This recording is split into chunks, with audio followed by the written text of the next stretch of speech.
Umpisa na natin.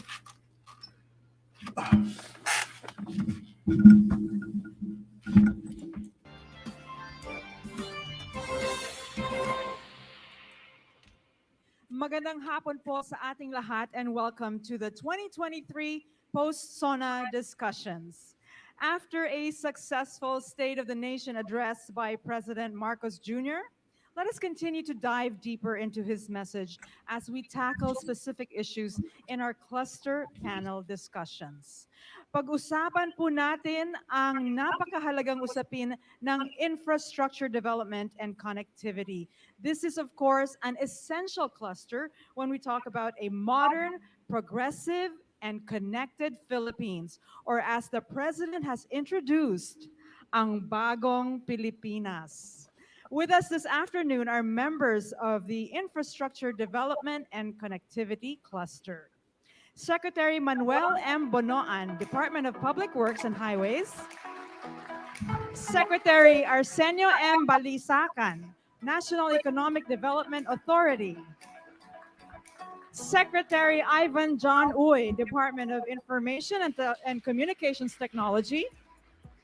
Secretary Jaime J. Bautista, Department of Transportation. Secretary Rafael Lotilla, Department of Energy. Secretary Jose Rezalino L. Acuzar, Department of Human Settlements and Urban Development. Secretary Cristina Garcia Frasco, Department of Tourism. And Undersecretary Mercedita Sombilia, Department of Agriculture.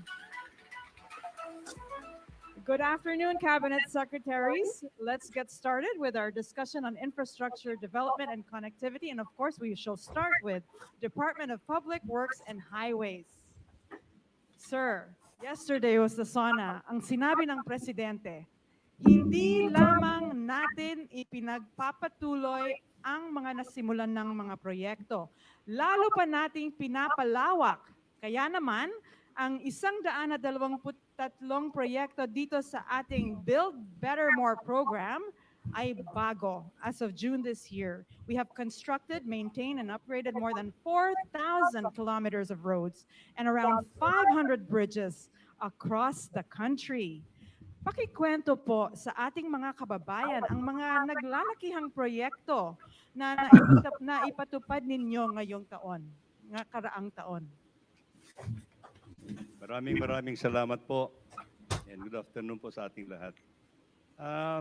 Well, we're very happy that the President binanggit niya kung ano yung nagawa namin for 2023. I mean so far, from July 2022 to May 2023 po yon. Simula pa lang yun po. Kasi that's only about 4,000 kilometers that we have maintained, upgraded, and constructed the roads, and about 497 bridges actually. Well, we have to understand that we only came in about July last year, and well, of course, the momentum is now gaining actually. Pinapaspasan na po namin dito with the approval of the flagship projects and yung medium-term development plan. So naka-laid out na lahat ng plano. So the Department of Public Works and Highways will be on a fast mode starting this, continue to be on a fast mode now. Marami po kaming mga malalaking projects as the President has mentioned yesterday in his SONA speech, na kailangan ho natin yung mga connectivity, kailangan ho natin i-address yung traffic congestions, kasi traffic congestion is one of the main problems that we have now in our trunk lines, especially itong kuha natin sa mga national roads natin, siyempre nagkaroon na ho ng marami na hong activities, economic activities, population growth, vehicles, marami na po. So we have to address this because sa ngayon po, actually, the Philippines is the most expensive, has the most expensive fund to transport goods and services. So this No. is one of the priority areas. Ngayon po, I'll just make mention of some of the major So, nakita nyo yan, Red One, Taxi, GNL, JD Dixon. Tayo daw ang pinaka um, um, mataas ang cost ng transportation goods and services.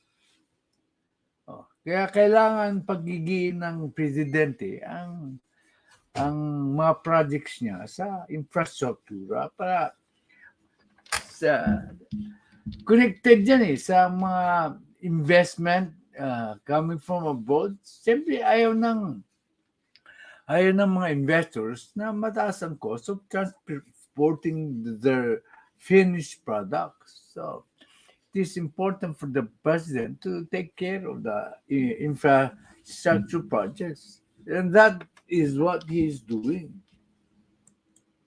projects that the President has mentioned. Kagaya po nito yung connectivity natin, we are going to start probably the construction of a major project. Actually, this is the Cavite to Bataan Interlink Bridge. This is going to be a 32-kilometer bay 32 bridge, kilometers. and it will be the second longest bridge in the world. Oh, dyan Ang project ni PBM's second longest bridge in the world. 32 kilometers yan. But ang epekto niyan, instead of 4 hours drive from Bataan or Cavite to Manila, it will just take about 30 minutes.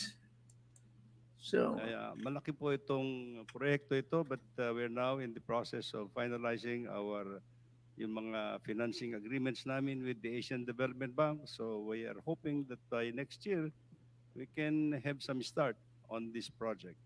Nabanggit din po ni Presidente that hindi si Presidente Marcos ang makikinabang diyan. Ang susunod na administrasyon ang makikinabang. Pero hindi niya inaalala yan. Ang importante sa kanya ang progreso ng ating bayan. we have also to interconnect some of the islands, major islands in the country. Ito po yung Hi, Judy. we are going to interconnect actually Panay Island. Nako, sorry. Bakit nagkagano? Kakainis naman. Magtatap.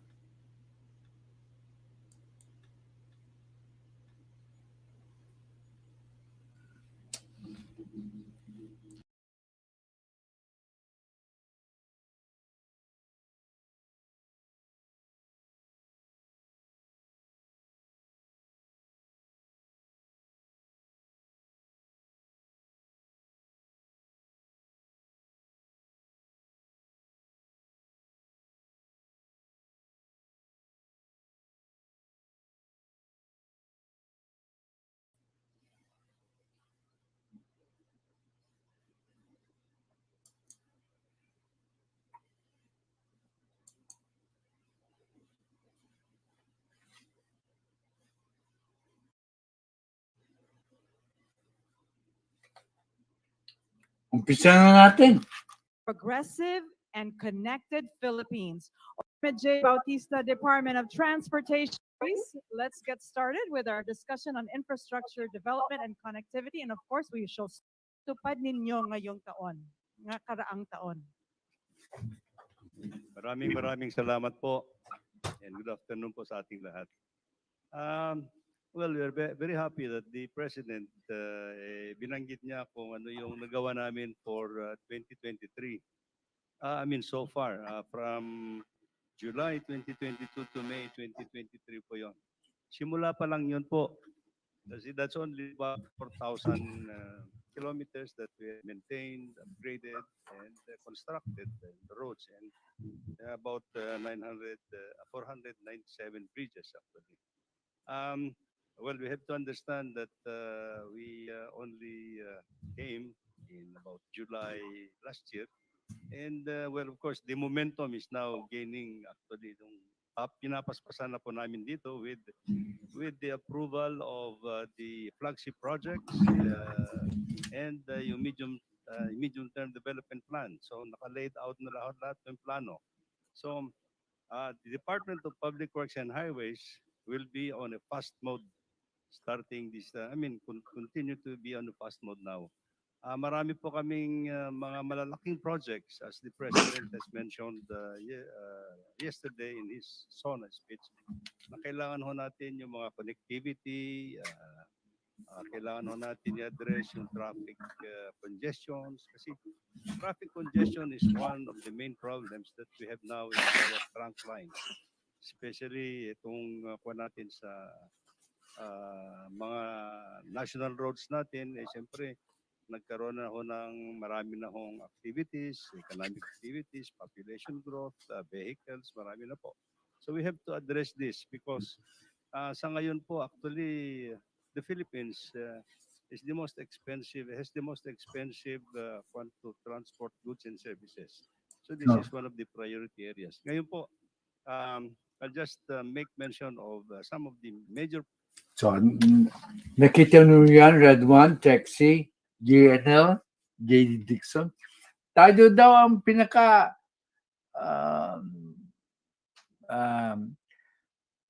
mataas ang cost ng transportation goods and services. Kaya kailangan pagiging ng presidente ang mga projects niya sa infrastructure para sa connected yan sa mga investment coming from abroad. Siyempre ayaw ng mga investors na mataas ang cost of transporting their finished products. So it is important for the president to take care of the infrastructure projects. And that is what he is doing.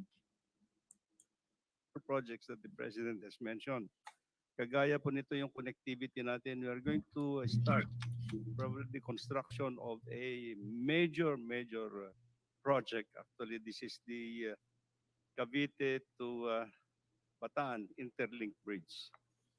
This is going to be a 32-kilometer bay bridge. 32 kilometers. And it will be the second longest bridge in the world. Oh, dyan ang project ni BBM, second longest bridge in the world. 32 kilometers yan. But ang epekto niyan, instead of 4 hours drive from Bataan or Cavite to Manila, it will just take about 30 minutes. So, malaki po itong proyekto ito, but we're now in the process of finalizing yung mga financing agreements namin with the Asian Development Bank. So we are hoping that by next year, we can have some start on this project. Nabanggit din po ni Presidente that hindi si Presidente Marcos ang makikinabang diyan. Ang susunod na administrasyon ang makikinabang. Pero hindi niya inaalala yan. Importante sa kanya ang progreso ng ating bayan. We have also to interconnect some of the islands, major islands in the country. Ito po yung Judy. We are going to interconnect actually Panay Island.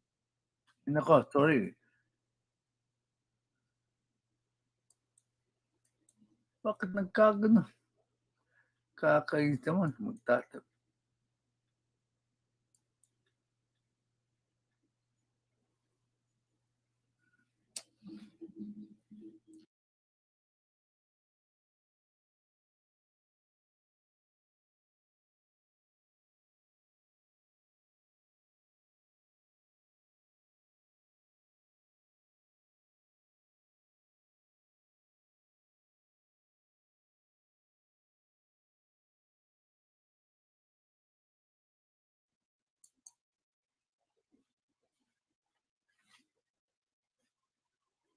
naka-laid out na lahat ng plano. So, the Department of Public Works and Highways will be on a fast mode starting this, continue to be on a fast mode now. Marami po kaming mga malalaking projects as the President has mentioned yesterday in his SONA speech. Kailangan ho natin yung mga connectivity, kailangan ho natin i-address yung traffic congestions kasi traffic congestion is one of the main problems that we have now in our trunk line. Especially itong po natin sa mga national roads natin, siyempre nagkaroon na ho ng marami na hong activities, economic activities, population growth, vehicles, marami na po. So we have to address this because sa ngayon po actually the Philippines is the most expensive, has the most expensive one to transport goods and services. So this is one of the priority areas. Ngayon po, I'll just make mention of some of the major. So, nakita nyo yan, Red One, Taxi, GNL, JD Dixon. Tayo daw ang pinaka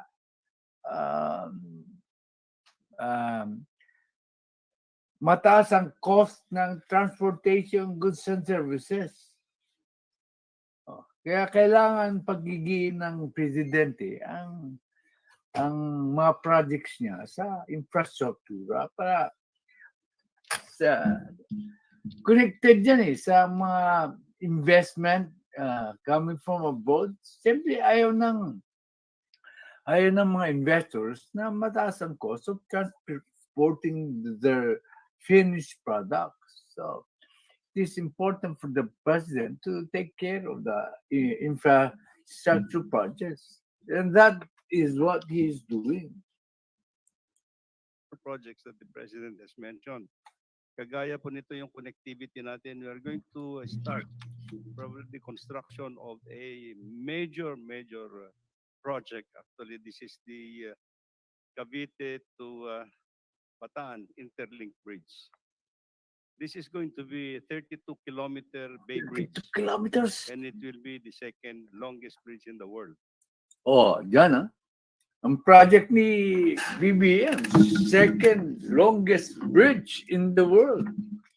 32 kilometers yan. But ang epekto niyan, instead of 4 hours drive from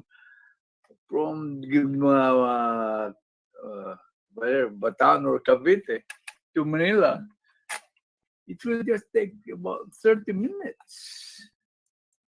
So, malaki po itong proyekto ito, but we're now in the process of finalizing yung mga financing agreements namin with the Asian Development Bank. So we are hoping that by next year, we can have some start on this project. Nabanggit din po ni Presidente that hindi si Presidente Marcos ang makikinabang diyan. Ang susunod na administrasyon ang makikinabang. Pero hindi niya inaalala yan. Importante sa kanya ang progreso ng ating bayan. We have also to interconnect some of the islands, major islands in the country. Ito po yung Judy. We are going to interconnect actually Panay Island. Nako, sorry. Bakit nagkagano? Kakait naman, magtatap.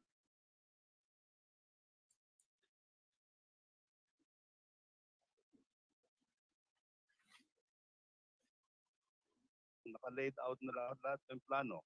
So, the Department of Public Works and Highways will be on a fast mode starting this, continue to be on a fast mode now.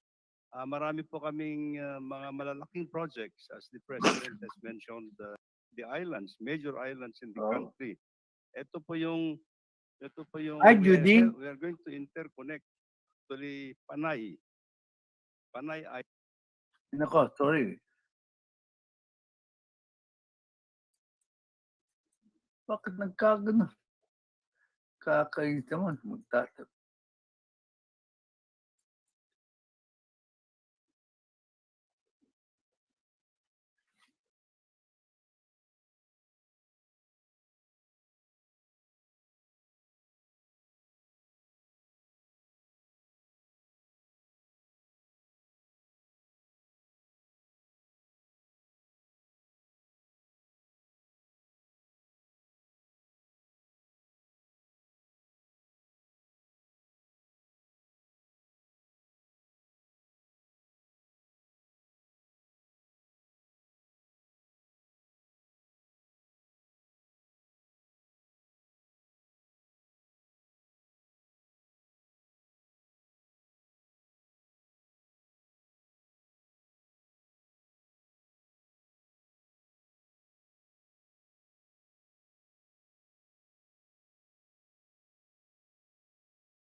sa rail sector na napaka-importante din na project, no? Napakalaki ng amount involved, no? Ang isa diyan ay yung problema namin sa right of way, no? Ah, kasi may mga dadaanan yung mga project namin na maapektuhan yung mga tinatawag natin na ISF, no, or informal settlers families, no. Kailangang i-relocate natin sila. Pangalawa is also financing, no. Kailangan natin, alam mo naman ang gobyerno natin ay may limited fiscal space, may limited budget, no. So, yung mga importanteng project hindi natin ma-implement dahil sa kakulangan ng pondo. Kaya naman ang solusyon natin diyan ay itap yung public-private partnership, no. Na yan na nga isa nga sa project namin ay yung privatization ng Manila International Airport, no, na mangangailangan ng almost 200 billion pesos for us to be able to modernize the airport, no. May natanggap na kaming sulat from the association, no, na they are against the privatization, but sinasabi nga namin sa kanila ay sisiguraduhin namin sila na hindi sila basta-basta mawawalan ng trabaho, no, na we will take care of them, no, and that we will ask the private sector to consider them as their employees, no. In fact, i-require namin yan na dapat lahat ng employees ay inyong tanggapin, no? Bagong Pilipinas ay tayo ay matapat, efficient sa ating operations, no? Lalong-lalo na sa amin sa Department of Transportation. Dapat lahat ng project natin matapos on time, no? But at the same time, magkaroon ng magandang relationship among all the stakeholders in the industry, no? So yan yung bagong Pilipinas, no? And yan ang alam mo, sa road sector, meron kaming konting problema dyan with some transport leaders, no? But sabi ko nga, bagong Pilipinas, hindi na tayo dapat mag-away-away, hindi tayo dapat magtalo, no? Ang kailangan ay pag-uusap, tamang dialogo, no? And at the end, ay magkakasundo-sundo tayo at may implement natin yung ating mga proyekto. No? Yan ang bagong Pilipinas para sa akin. No? Sige, salamat. Thank you po. In my conversations with all our telcos and all our partners, private sector partners, they've indicated that they're in the process of constructing additional data centers. Most of these are more than 100 megawatts capacity in the next 2 years. So Island, Guimaras, and next that engine will now be concessional funds, concessional loans, no? And that means that we won't get any more soft loans from ADB or from World Bank, but we'll be competing with, market rate funds for our infrastructure. And so this is an additional avenue for us to access development funds. Okay, thank you, Secretary Balisacan. Now, when we talk about physical connectivity, we also talk about internet network connectivity. Okay, so we have with us Department of Information and Communications Technology, Sir Secretary Ivan Uy. Ibinida ng Pangulo ang ating progress sa internet speed sa global rankings. What did DICT do to achieve this, and what other internet infrastructure projects can we expect? What other wins in terms of connectivity have we achieved this year? Thank you, Daphne. Well, actually, what has really pushed our digital infrastructure and digital connectivity was the ease of doing business, no? In partnership with ARTA and with our telco private sector partners. Uh, we work on liberalizing and making it easier for them to deploy their common tower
our infrastructure.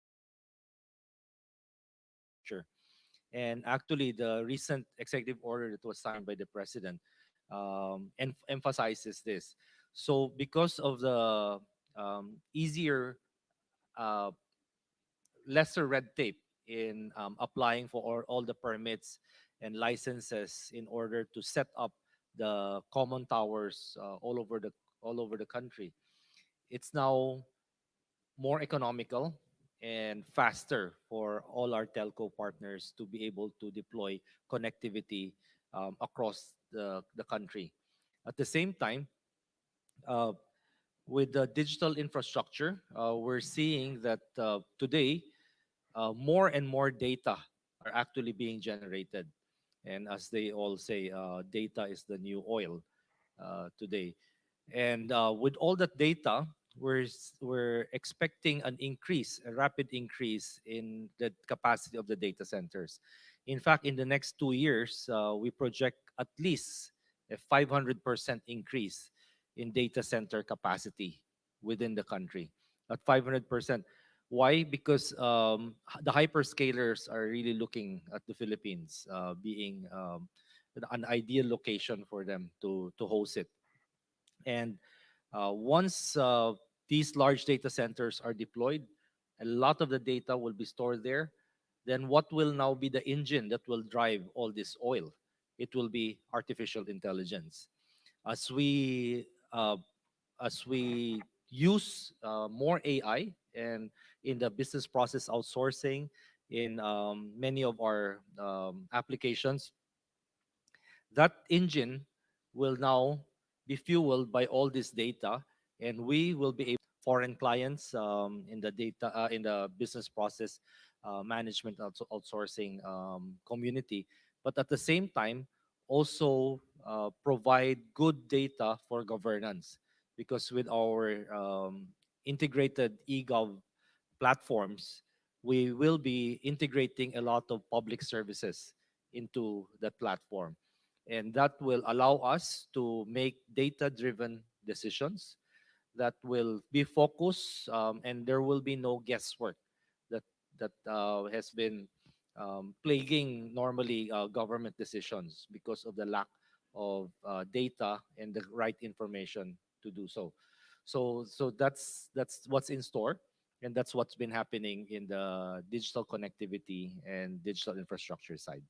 Thank you. So data to be used for policy making and future projects. That's great. Let's move on to the transportation department. Sir, the president said intermodal connectivity will be a primary consideration. Roads, bridges, and mass transport systems will be interconnected. This network will provide access and passage to vital and bustling economic markets, such as agriculture hubs, tourism sites, and key business districts. Would you please expound on more on these plans, its direct benefits to the people? What are the challenges in its execution? Secretary Bautista. Thank you. Thank you, Daphne, and good afternoon to everyone. No? Intermodal connectivity is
very important for all of us who travel by land, by air, by sea, no, or by rail, no.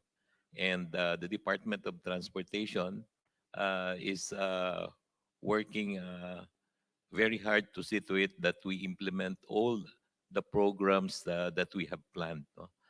For the airport, there are around 90 airports in the country, no, but only 45 are on commercial operations, no. And the Department of Transportation, together with its attached agencies, the Civil Aviation Authority of the Philippines, continue to upgrade the airports, no. Uh, we are upgrading airports of, for example, the Bicol International Airport, the regional airports in Palawan, in Dipolog, no, and all other small airports, no. So CAAP together with the OTR continue to upgrade all these airports, no. But one major project that the Department of Transportation will implement this year is the modernization and upgrading of the Manila International Airport, no. The NEDA board approved a few weeks ago our proposal to have a solicited bidding so that many interested parties can participate in the modernization of the Manila International Airport. No, we're expecting that by early August we will be able to publish the terms of reference so that we can invite prospective bidders. No, and with that, we're hoping that by end of October or early November, we will be able to accept proposals. No, and by the end of the year, we can already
award the project to the winning bidder.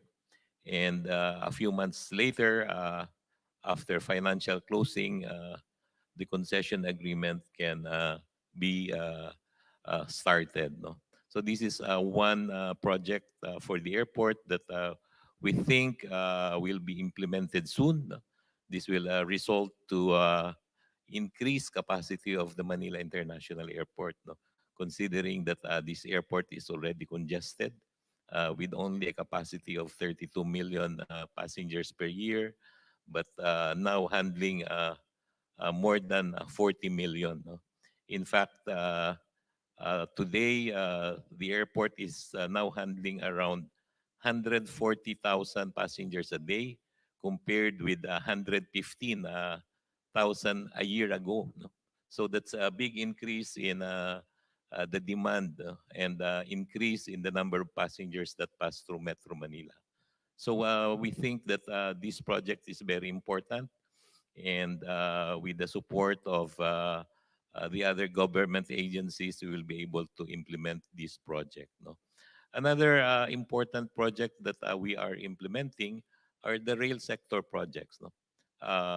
We have this North-South Commuter Railway, which is a 147-kilometer railway from Clark Airport to Calamba, Laguna. And we're hoping that we should be able to complete this by 2028. No?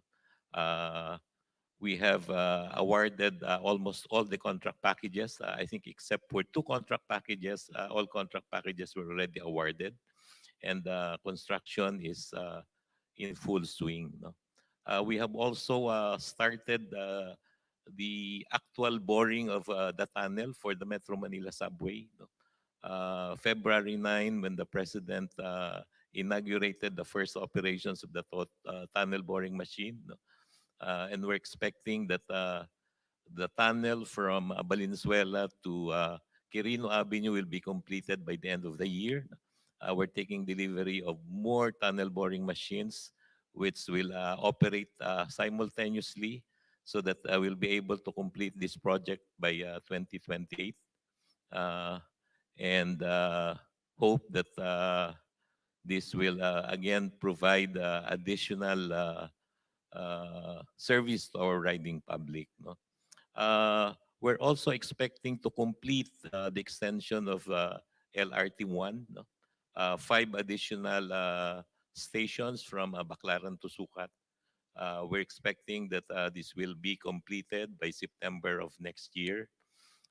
This will reduce travel time from Baclaran to Sucat to just 10 minutes, from 45 minutes to 1 hour. No? Another rail project that we will complete in 2 years is MRT7.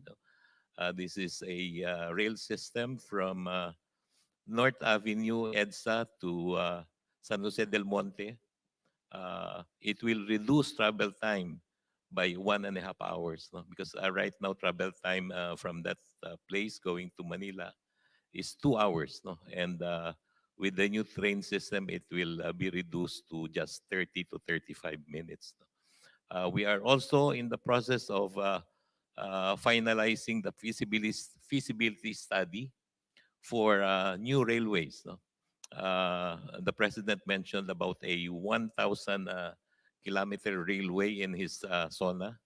And we already have the fund to do the feasibility study for the rail system from Clark to Ilocos, no? And Clark to Cagayan to Cagayan Valley. No? We're also have the fund uh, to support the feasibility study for the Panay Railway and also for the Northern Mindanao Railway from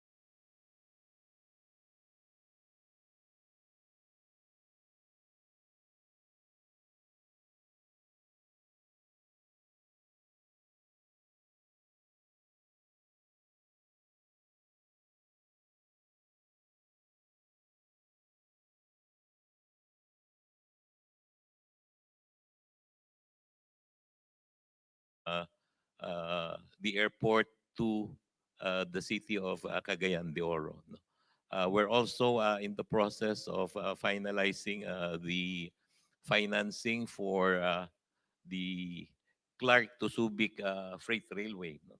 So we hope that we will be able to start working on this. No? On the maritime sector, we are improving many ports, no, through the Philippine Ports Authority. No? Uh, in the road sector, we are in the process of building more bike lanes, no, to support the active transport. We're also in the process of finalizing construction or finalizing the project for the Taguig uh, integrated terminal exchange, no? Which is similar to PTEX that we have here in Parañaque. No? There are other airport projects that we will start, no? And hopefully we will be able to uh, have some of this completed within the next few years. No? Bulacan Airport, for one, is very promising. Uh, we visited the site a few months ago, and the land development is almost 70% complete. And we're hoping that by next year, San Miguel Corporation can start constructing passenger terminal building and runway. No? So there are so many projects that will work with DPWH also about tollways, no? And we will work closely with them so that we can complete all these projects. Okay, I could see Secretary Garcia Frasco nodding a lot, getting very excited over these projects under your department, Secretary Bautista. So let me jump to you, Secretary uh, Frasco. The Department of Tourism is partnering with the DPWH and DOTR. Of course, you're all working together, all of government, and improving roads, railways, airports, and on the like. Would you like to tell us more about this impact of this in our tourist destinations and your plans for that? Thank you very much. Magandang hapon po sa inyong lahat. Ug sa tanan natong kaigsuunan sa Kabisayaan ug Mindanao, maayong adlaw. Love the Philippines. I'm smiling from ear to ear because with all of the projects in infrastructure and transportation that have been lined up, implemented, and are continuing under the Marcos administration, this is truly reflective of what our president articulated very early on last year. And that is that tourism is a priority, applying not only a whole of government, but a whole of nation approach towards reviving this most promising sector. Because of the prioritization of the Marcos administration, especially in terms of strengthening the essential pillars of tourism development that include infrastructure and transportation, we have seen a robust growth in the industry post-pandemic. Last year, we exceeded all of our targets in terms of international arrivals by nearly a million, garnering in for the country over 1.87 trillion pesos in combined spending of international and domestic tourism, with over 102 million domestic trips been taken by our fellow Filipinos. All of this translated to over 5.35 million jobs for Filipinos, and if you multiply that by the average number of members per family, that's over 25 million Filipinos that have benefited from tourism. Specific to infrastructure, through our continuing partnership with the DPWH, there have been over 158 kilometers of roads leading to tourist destinations that have been constructed and are ongoing. And we're very optimistic that in the coming year, investments in tourism roads will continue so that we can continue to expand countrywide development as far as tourism is concerned, so we fulfill the president's vision that no one is left behind as far as the local government units to benefit from tourism development. We're also very happy to note that through our partnership with the Department of Transportation, wherein the DOT, together with its attached agency, TIEZA, presented its proposals to the DOTR for the improvement of our gateways. You can now readily see and feel the warmth of the Filipino love and the hospitality when you land in NAIA Terminal 2, as there are Filipino-made furnitures, improvements in the interiors, plants, solia panels, charging stations, and the like in this particular airport. This effort, we hope to be able to expand as well in partnership with the DOTR in the Davao International Airport, as well as the Cebu City Port and in many other gateways in the Philippines, recognizing that our gateways are the first and last impression of our tourists. With regard to the secondary gateways of the country, we have also made efforts to converge with fellow government agencies, especially in terms of resuming pre-pandemic flights and adding to more flights to our secondary destinations in order to encourage connectivity.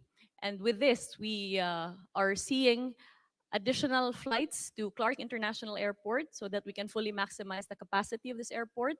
Of course, Cebu, which has been awarded the best airport in Asia under the 5 million category, continues to grow in terms of the number of flights going to other domestic destinations.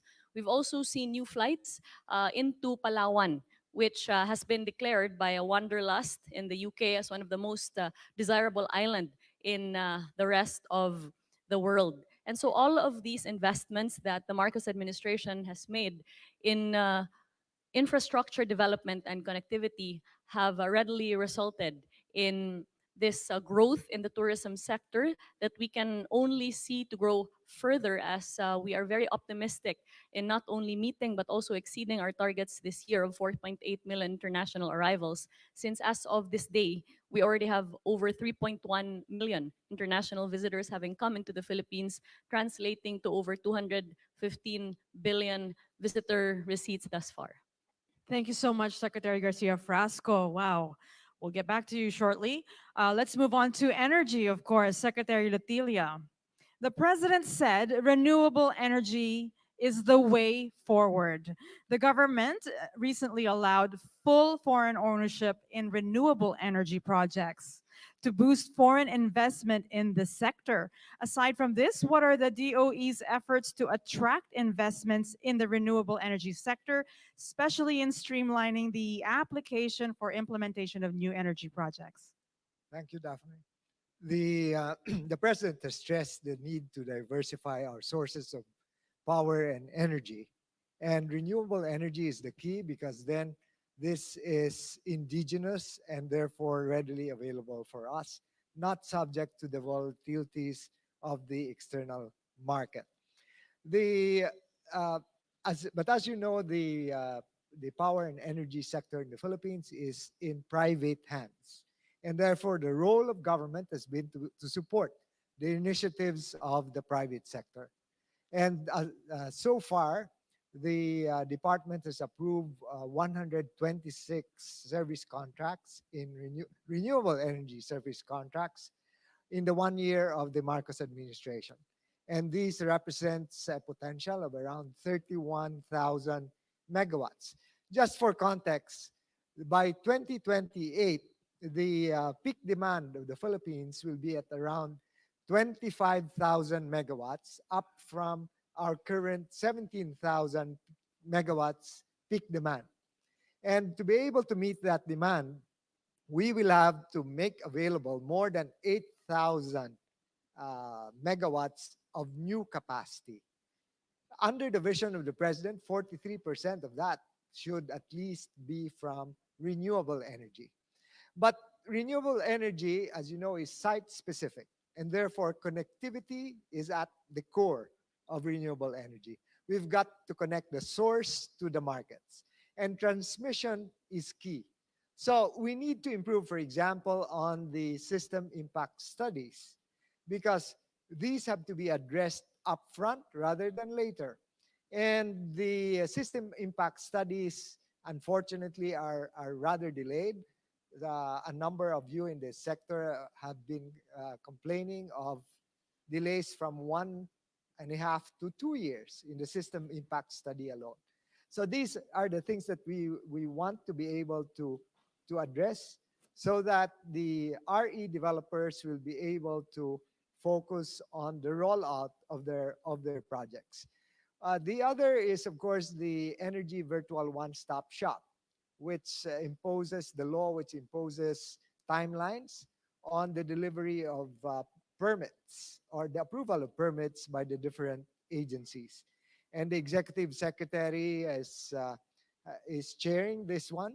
And so by the next meeting, for example, we will be looking at how the transmission concessionaire, the NGCP, is going to specify the 60-day requirement for approval of just the system impact studies.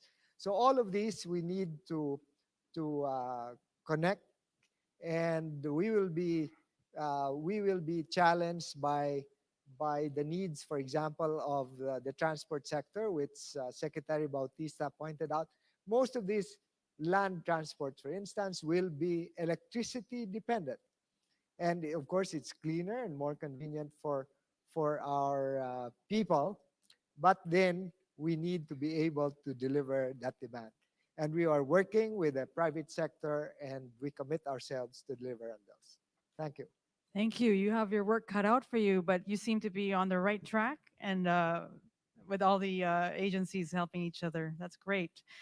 Now let's move on to human settlements and urban development. Secretary Acuzar, ibinida ng Pangulo kahapon sa SONA ang tagumpay ng ating pambansang pabahay para sa Filipino Housing Program or 4PH. How is 4PH program going to be funded? Who are the beneficiaries of the 4PH program? And who should be identifying the beneficiaries? Gaano kaabot kaya ang pabahay mula sa 4PH program, sir? Good afternoon. Yung pong programa po ng ating mahal na Pangulo na pambansang pabahay para sa Pilipino, ito po ay pangkalahatan, hindi lang po pang mahirap. Ang una pong tinatarget nito ay yung mga resettlement, yung mga yung mga urban poor. Kaya po mapapansin niyo na po ngayon at nakikisama na po yung mga urban poor sa aming mga programa. Like meron kaming ginagawa din na isang projects dito po sa here dito sa Lupang Arenda. Ang Lupang Arenda is one of the biggest slum area here in Metro Manila. So ang program po ng pambansang pabahay, pangkalahatan to. Kahit yung mga drivers, yung mga waiters, lahat po yan kasali. Hindi lang po yun ng squatters. Pero may mga big projects po yung pambansang pabahay. Yung pondo po na pinagagamitan, the funds, are coming from the private sectors. Ang hiningi po lang namin dito is the funds for the interest subsidy. Pag kumuha po kami ng interest subsidy, kami po ay kukuha ng pondo sa private sectors. Yung dati pong traditional housing program of the governments, getting the funds from the governments, hindi po kakayanin ng gobyerno. Hindi po matatapos ang backlog ng housing. Kasi po ang ginagamit po natin dito ay government funds. Sa ibang bansa po, ang gamit talaga private funds when it comes to housing. Pagka ang housing po ay nanggaling sa private funds, even in the banks. Pag sa banks po nanggagaling ang pondo, ang simple lang po, ang developers uutang sa bangko. Ang developers magbebenta sa beneficiaries. Ang beneficiaries naman po uutang rin sa bangko. Ang beneficiaries naman magbabayad sa bangko, sa developers. And developers magbabayad sa bangko. By doing that systems, hindi po mawawala ang pondo. Ang gawa lang po ng gobyerno rito ay yung interest subsidy. Kasi the interest subsidy, instead of pangbayad na 6%, 1% na lang po. Pero, kung hindi pa rin kaya ng mga squatters, resettlement, sigurado hindi kukulang. Kasi dati po yung bayad po ng 6% sa ordinary projects na ginagawa namin sa DSUD is about 8 to 10,000. With the interest subsidy and other systems na ginagawa po namin, ay bumaba pa po ng 2,500 to 3,000. Kung hindi pa rin kaya, meron din po kaming systems na graduated amortization. So in other words, everything here in the country kasali po sa housing program ng DSUD. Thank you. Thank you, Secretary Acuzar, for explaining the 4PH program. Very exciting po. Let's move on to Department of Agriculture, USEC Zombilia. An additional 600 kilometers of farm-to-market roads have been built this past year in the various areas of the country. How has this helped our farmers, and what other directives has the President laid down to ensure easier, faster, and more comfortable transport of farm goods? Yes, thank you very much and good afternoon to all. Actually, it's 662.67 kilometers of road to be exact. And that is a combined accomplishments of the regular programs of the Department of Agriculture, yung sa sugar or SRA natin, sa SIDA law, and of course, yung project na Philippine Rural Development Project. No? And in addition to that, meron din tayong nagawa na 670 lineal meters of bridges. Okay? Napaka-importante po ito na banggit na po yung connectivity na kailangan natin, lalo na sa mga rural areas na talagang medyo malayo sa mga urban cities at sa mga consumers kung saan kailangan talaga yung produkto, no? So, to farmers, this would mean, easier for them to transport their produce, which will give them, encourage them to, diversify their production. Lalo na sa yung mga kailangan natin na perishable, because it's going to be easier now to, for these products to reach the consumers in the urban areas or in the cities or in even the town centers, no? And that will give a greater variety of food in the local markets, for health reasons, no?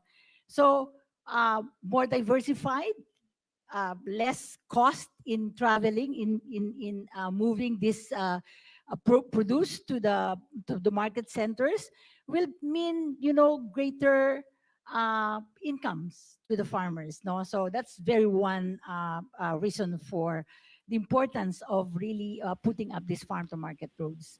The second is that it will connect them also to processing centers, even to the ports for export goods na talagang exportable natin. So again, that will again, result to, higher income, greater business opportunities to farmers, more livelihood for them, because then, agribusiness related industries can grow, and it means more employment also to the rural areas. So hindi lang po yung mga farmers and fisher folks ang mabebenefisyuhan, pati po yung mga tao na nakatira doon sa rural areas, kasi it will be easier for them to access health services, other social services at faster time and lesser cost. So it really means, the whole welfare of the society, will be benefited by this enhanced connectivity. So kaya noong very first meetings ni President with the agriculture sector, with the Department of Agriculture, ang una niyang instruction is to come up with a farm to market network plan. And I think that was what was done, and we already have that plan. It's going to be the master plan for all farm to market routes that going to be, constructed in the next, hopefully matatapos. Kasi ang kailangan pa po nating farm to market routes is about 64,155 kilometers. That's how, how much more kilometers of farm to market roads, we need, for the next, and gusto ni Presidente, tatapusin natin lahat yun. So it's going to be a big challenge. So in addition to, so meaning to say, yung farm to market roads talaga for rural empowerment talaga, rural community empowerment. So without this talaga, magiging isolated ang mga iba nito. So I think, it's really very important. Aside from that, meron din pong ginagawa ngayon na yung tinatawag together with ADB, Philippine, let me just check. Philippine Food Chain Logistics Master Plan. So that will identify the specific interventions that are going to be needed to really, enhance the agriculture sector. Saan po itong mga logistics and facilities are going to be strategically provided. At saka, Marami saan akong di tayo alam dito. kukuha ng investments, to make all of these things happen. So medyo talagang, the president has been really looking at the agriculture sector. Talagang inaano niya na ang agriculture is still the backbone, one of the backbone of the economy. So, yun. Thank you, Yusek Sombilia. Very important work you're doing there.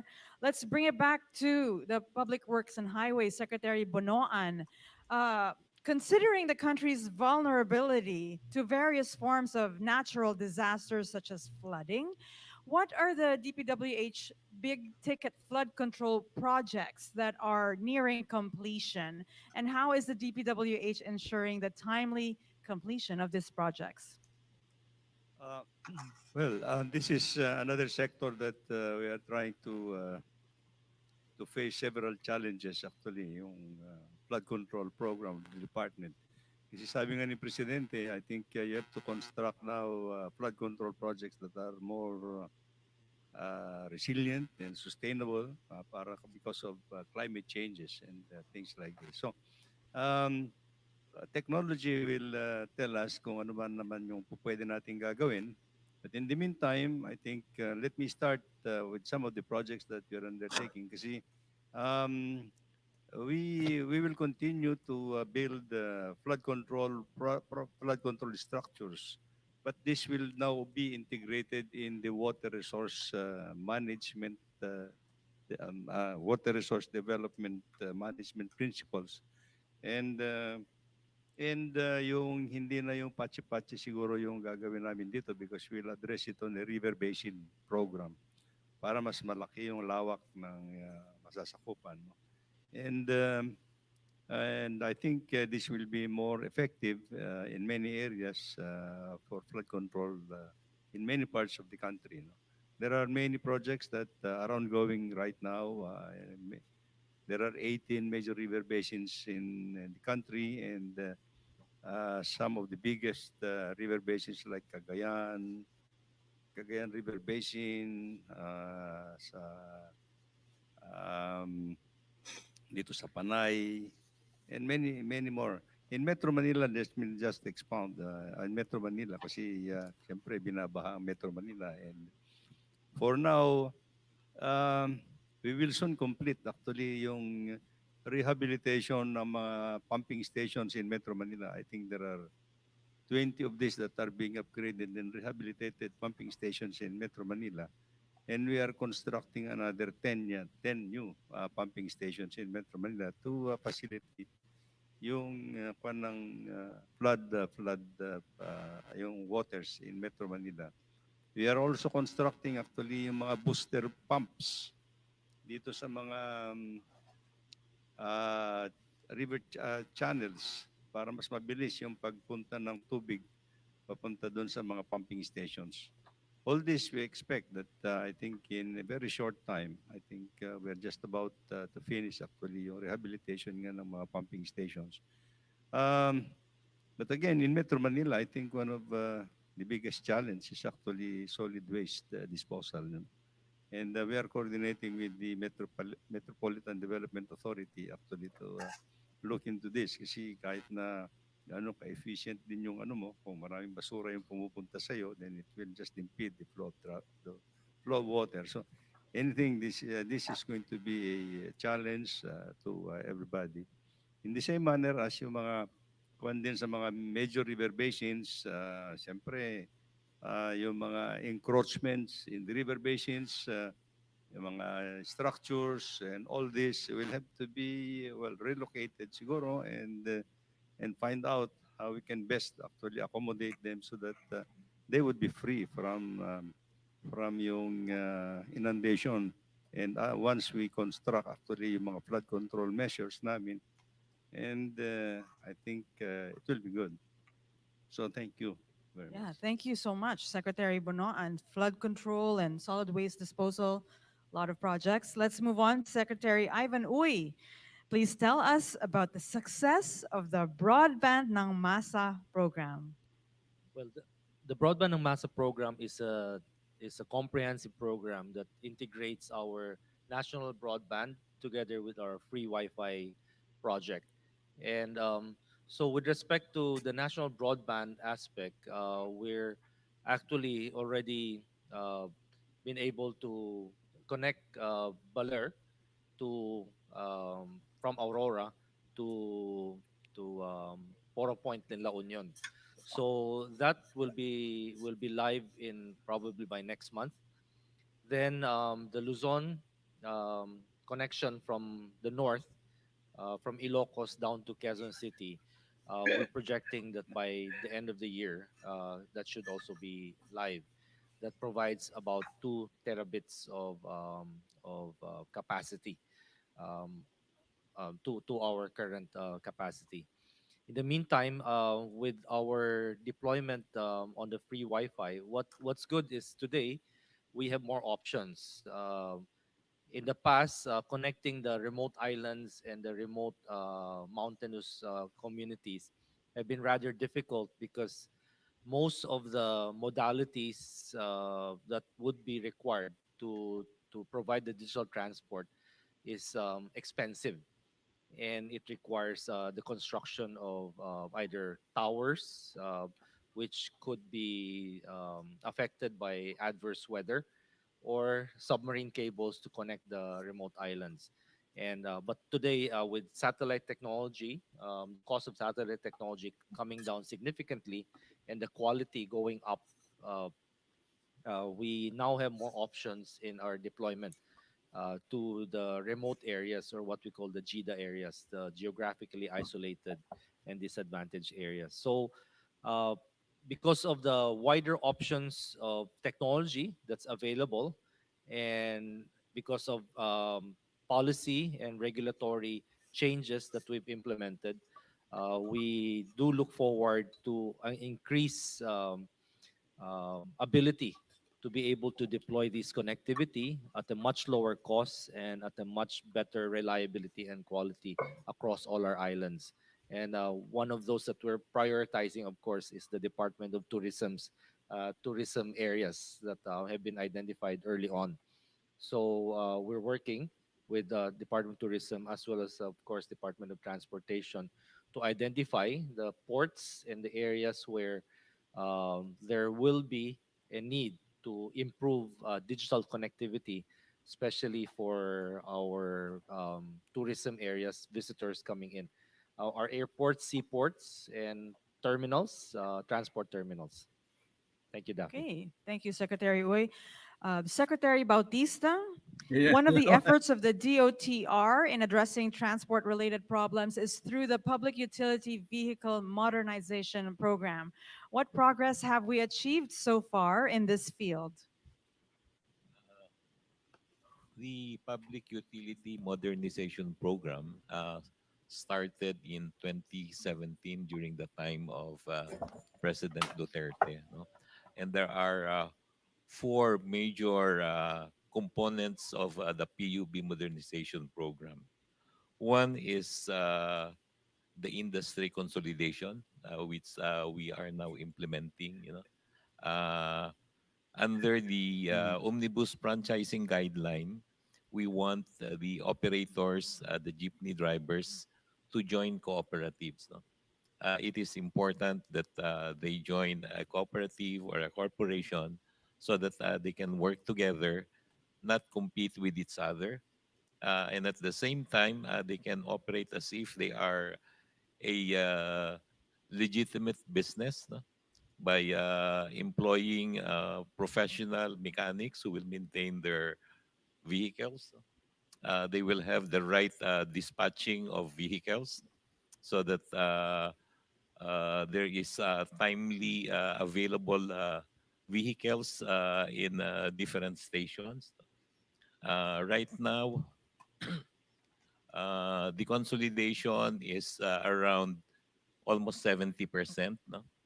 There are more consolidation happening in Visayas and Mindanao. No? We are working with the Office of the Transport Cooperative to continue to encourage those who have not consolidated to consolidate because the deadline for consolidation is December 31 of this year. No? Another component of the PUB modernization program is the route management. No? Uh, we are working with local government in preparing the what we call a local transport route plan.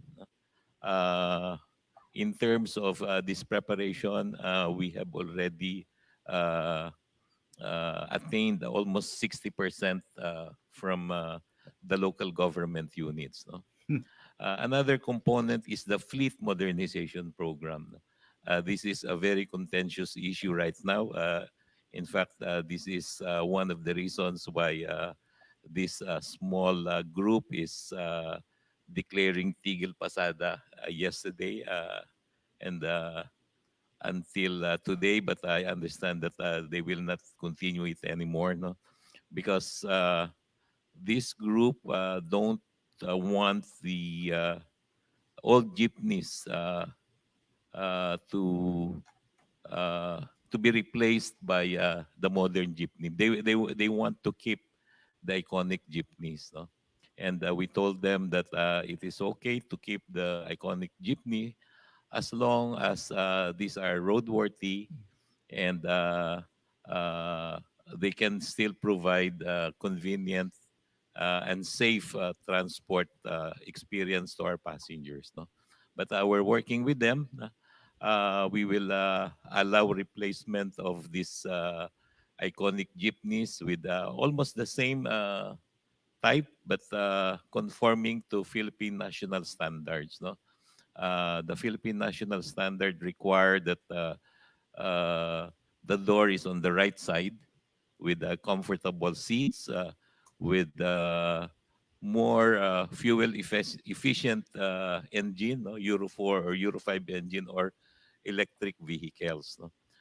Right now, out of around 180,000 jeepneys in the Philippines, there are only around 7,000 modernized equipment. No? So it will take some time for the industry to be able to implement the fleet modernization program. But government is helping the transport sector by providing equity subsidy. No? We have given equity subsidies to all those who have modernized their vehicles. No? And we are looking at the possibility of increasing the subsidy. No? So we'll ask for more budget so that we can implement the fleet modernization program. No? Another important component of the utility modernization program is the social uh, the social impact on those who will be affected. No? So we're working with TESDA and with the Department of Labor uh, to give them training so that those who will not be driving their jeepneys anymore will have options, will have the right training for them to be able to earn a different living. Excuse me. Thank you. Thank you so much, Secretary Bautista, for all the updates regarding the jeepney modernization program. Okay, back to Department of Energy. Aside from ensuring sufficient energy supply and a healthy energy mix, the need to improve and expand the country's energy transmission system is critical to ensure the efficient delivery of power. Noting the delays in the implementation of key transmission projects, what is the status of the performance audit of the NGCP? Thank you, Daf. The as the president has mentioned, the audit, the comprehensive review of the National Grid Corporation of the Philippines as the private concessionaire of our transmission system is ongoing. And with the Energy Regulatory Commission, the Department of Energy is set to start this soonest. The importance of speeding this up is obvious because for the last 14 years that the NGCP has had the franchise for the transmission system, the Energy Regulatory Commission has reported that the length of the transmission system in the Philippines has increased only by 8% in terms of circuit kilometers. And that pre-pandemic, the average increase has only been 1.05%. And the the delays have even exceeded 8 years in some projects. Therefore, there is a need to speed this up because the country can't wait for 8 to 10 years for a project to be finished. And we want to be forward looking here and clarify what is the exact nature of the problem. What are the obstacles that are facing us so that we can work on them. If the obstacle is one of financing or inability or difficulties of the country's uh, biggest monopoly to carry out, then let's find alternative ways of rolling out the transmission construction in the country. So this is what we look forward to do, not simply to find fault, but precisely to find the appropriate solutions for what the country faces. Okay, thank you, Secretary Lotilio. Department of Tourism, we note that among the DOT's flagship projects is the establishment of tourist rest areas nationwide for the tourist convenience. Secretary Garcia Frasco, please provide details about this program. At the start of the Marcos administration, the instruction of the president was to ensure that we enhance the overall tourist experience, whether it's for international or domestic tourists. In line with this, we also conducted listening tours across our regions, and the demand was clear. We need a convenient place for our tourists to stop over from one destination to another, and most importantly, clean and decent public restrooms. So important is this priority that even the ASEAN has come up with public toilet awards for countries recognizing that this basic human need must be Hindi ko addressed alam na when traveling, as it is not just the destination but also the journey. In line with that, we wasted no time and broke ground right away on 10 tourist rest areas across the country, namely in Pagudpud, Ilocos Norte, in Baguio City, several in Cebu, in Bohol, in Manolo Fortich, in Bukidnon, as well as in Samal Island in Davao. We have already inaugurated one in Cebu and will be inaugurating several more this month and in the coming months. We're also breaking ground on 15 other tourist rest areas across Luzon, Visayas, and Mindanao. These tourist rest areas have a convenient lounge for our travelers, a pasalubong center to help our small and medium enterprises sell their local goods as well as the artisanal products of our local communities. It also galing has, of mag-explain talaga course, itong restrooms, Steve. PWD facilities, and even a breastfeeding room for our mothers traveling with their babies. In addition to this, this TRA has been implemented in partnership with our infrastructure arm, the TIEZA, as well as our local government units all over the country. Tourist convenience is among the top priorities of the Marcos administration. And that is why, in line with that, we have also come up with another flagship project of the Marcos administration, and that is the very first Philippines hop on, hop off bus tours here in Metro Manila. This brings the Philippines Sabi dyan si shoulder to Ruel. shoulder with other major key cities around the world that have hop-on, hop-off bus tours. At the convenience of your fingertips, you can download an application for Philippines Hop-on, Hop-off and purchase your ticket and be able to go around the various beautiful destinations of key cities in Metro Manila. We've launched so far in the city of Makati as well as in the city of Manila and launching soon in other cities in the metro. We hope to be able to benchmark this as well in other key cities in the country. Thank you so much, Secretary Garcia Frasco. And maraming salamat po sa ating mga panelists, mapa-land, water, or air transportation, housing, energy, or internet, ang infrastructure development and connectivity. Oh. May audio ba? Naririnig niyo ba ako? Type 1 kung naririnig niyo ako. Type, loud and clear po ba?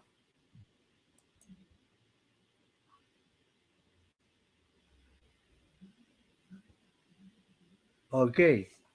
So, magbasa tayo ng mga comments. Most of the comments po ay ay na-respond ko na. Ayoko nang, marami po akong nakagip na bagong impormasyon na dahil sa video ito, yung mga roads, yung mga, pero mayroon palang awards for yung mga rest stop area. Hindi ko alam yun. Ay, nako, wala pang jacket pa pala si J. Dixon. J. Dixon, thank you for your $5 grant sa akin. Oh, okay. Thank you po. Masyado nang nakakatawa si Kaklea at saka si Ma'am Trexie. Mga patawan nila. Yeah. But then, yung isang punto rito, si Marcoleta po was offered the energy portfolio. Kaso, tinanggihan niya. Sana siya talaga ang maging energy secretary. Sana siya na lang, no? Gusto niya sa kongreso eh. Ibigay ang hilig. Okay. Ang sabi na, punta tayo sa more serious na topic po. Ang sabi niya they reserve the right to tow the BRP. Talagang tinatallins tayo. Pero tignan natin ang history po ng conflicts of West Philippine Sea starting with the time of Noynoy Aquino. Noon pala, nung una siyang bilang presidente, kumikiling siya sa China. Kaso, nung nagkaroon siya ng appeal sa China na bigyan ng leniency yung tatlong akusadong Pilipino dahil sa drug trafficking, ay hindi pinagbigyan. So, wala daw silbi ang pakikipagkaibigan sa China. So, unti-unti na pong kumalas sa orbit ng China si Noynoy Aquino. Yan ang istorya nila. Kaso, nagkaroon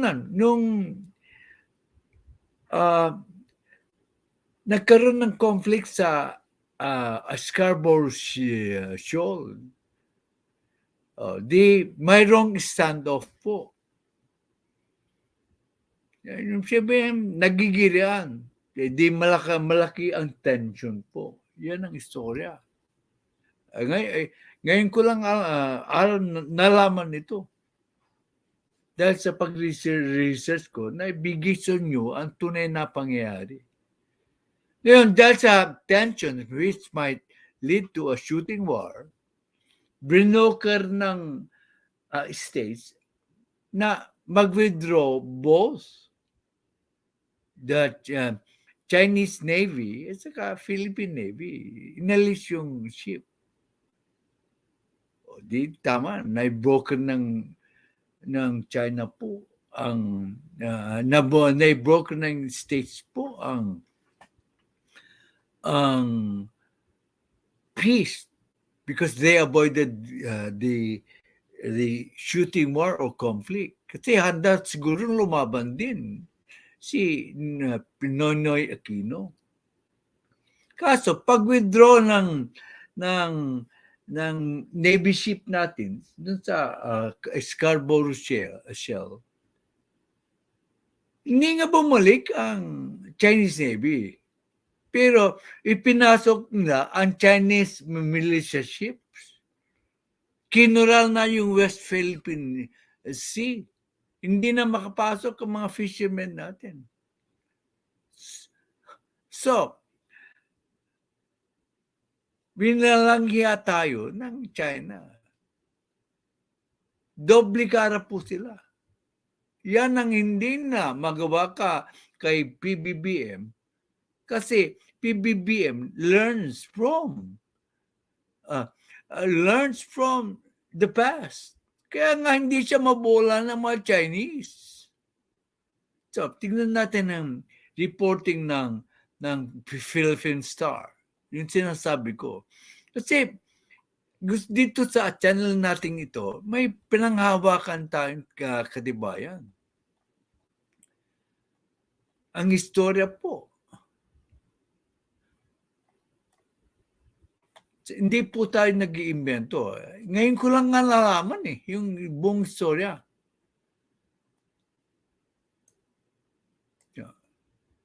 Sige, ang dami na po.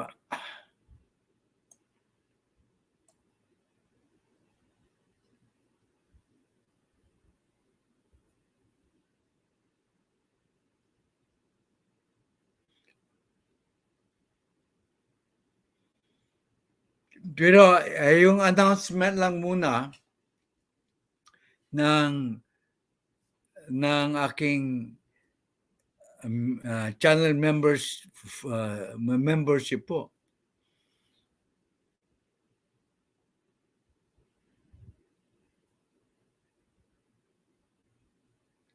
Bakit nawawala?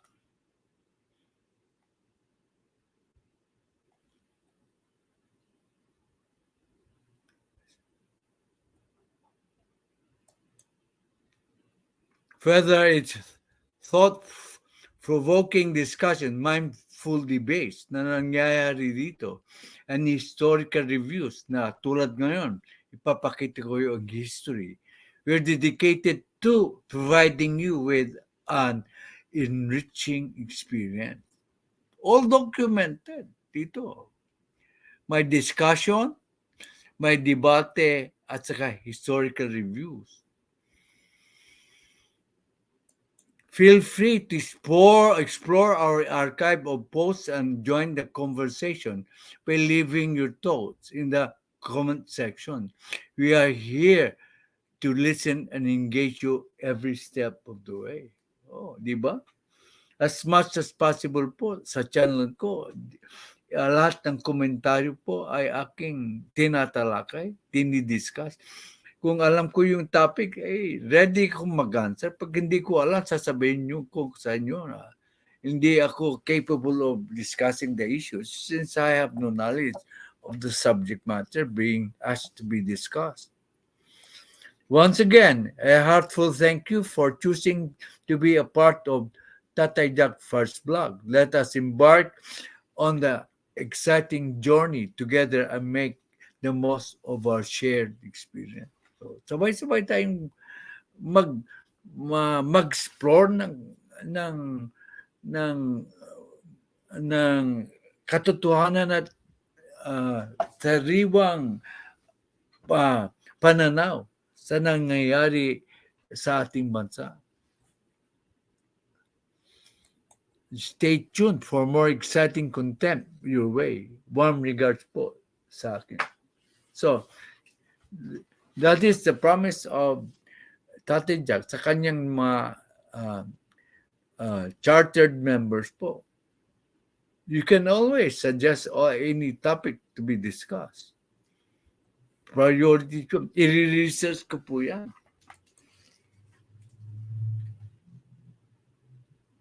Ito, importante po ito. Ito ang Chinese side. Siyempre, hindi lang ang side natin na ipapakita natin dito. Dapat makalaman mo yung side ng China. Pero, siyempre, hindi tayo pauulol sa kanila. Pero dapat natin to give you a proper perspective of what the issues are. And let's take at the side of China. We are not agreeing with the side of China, but we are looking at how they present their side. Yun lang, masasabi ko. Sabi ng China po ang may sabi nito, The Philippines is upping the ante in the dispute with China over the South China Sea, as its President Marcos said the country would not remove the grounded warship in Renai Reef in China's Nansha Island. So, rather than then,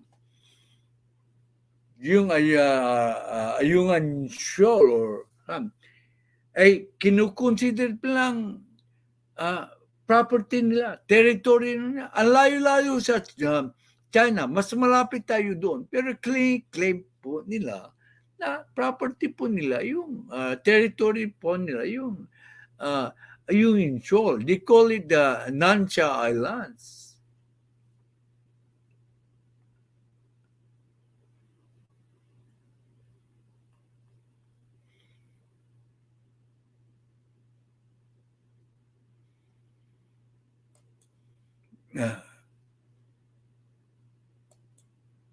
That came after the Chinese foreign ministry urged the Philippines to remove the grounded warship as promised.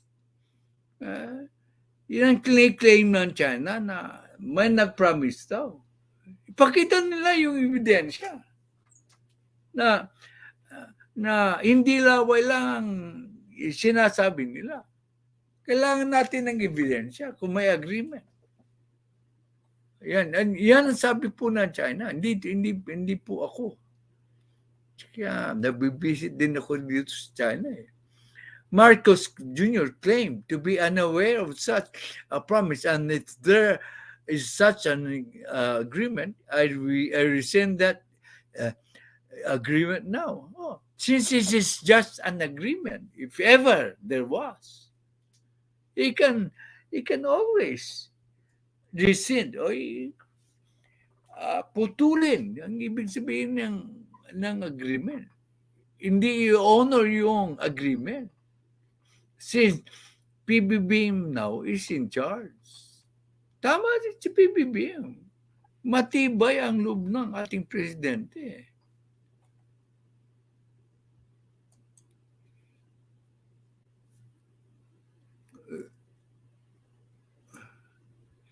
Yung analyst ng China said, expert and TV commentator, said China reserves the right to remove the grounded warship, and will settle the problem left over by history at an appropriate time, with an appropriate method, as China has control of the overall situation.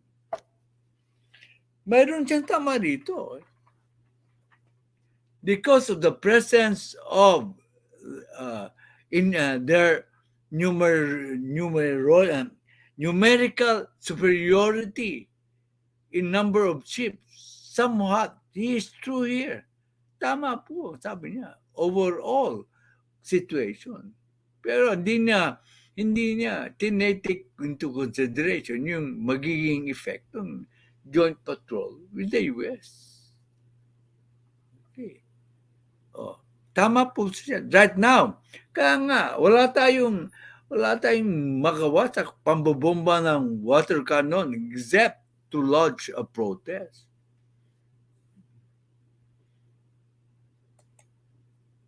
The Philippine warship was illegally grounded at Renai. It's not illegal. Mga Chinese, that is our territory. We have the right to ground the ship, prompting the immediate and serious representations from the Chinese side. After 24 years, not only has the ship has not been removed as promised, that there is also been attempts at repairing and reinforcing it with its aim for permanent occupation of Renai Reef. Masama ba yun? Atin yun? Dapat lang na i-reinforce mo yung barko mo para pwedeng tira ng maigi sa pwedeng depensahan. whatever.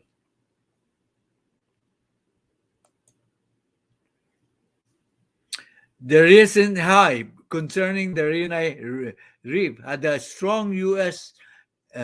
element. Some predicted the Philippines could seek a stronger U.S. support and engage more U.S. allies to back the stance. Oh, yan ang ginawa ni Presidente. Tama na naman siya dyan. Oh. Tama na yung analysis niya na yung ating Presidente ay hihingi ng tulong sa US. Pero kasali na yung mga allies. Diba? Diniscuss ko yan noon. Yung posturing of a stronger defense with the help of US and with the help of US and our allies like Japan, Australia, India, European Union, di ba?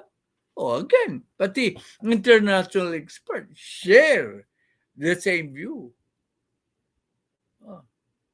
So, hindi ko nagkamali sa analysis. Chinese experts pa yan nag-analyze, ha? Oh, yung analysis ko is correct. Unbiased po, analysis yan. The possibility cannot be ruled out that the U.S. Could send its ships to South China Sea to demonstrate U.S. commitment to its allies. Oh, di ba? Alam pala nila yan eh. Yan ang nakalimutan ni Noynoy, no? Bago siya gumawa ng mga akbang. To maintain the structure of U.S.-centered alliance, Song noted, but no matter what the U.S. does, America first will never change. Ang ibig sabihin ng America first, ang mga Amerikano ay will take action when it benefits po ang Amerika. Okay. So, kung may danger ang Amerika, hindi daw a-action ang China. But then, kaya uma-action ang United States of America this time kasi alam nila na the encroachment of China into other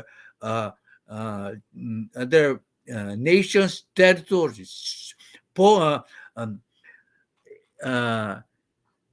is a threat to the security of even the United States. Palapit ang mga territory ng United States. Kung sakasakaling makuhanan ng mga teritoryo sa Pilipinas, malapit na sa Guam, malapit na sa Hawaii.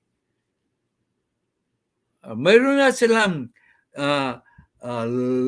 launching pad para umatake sa iba-ibang teritoryo ng United States. Kaya nga, iniiwasan ng United States na mangyari yun.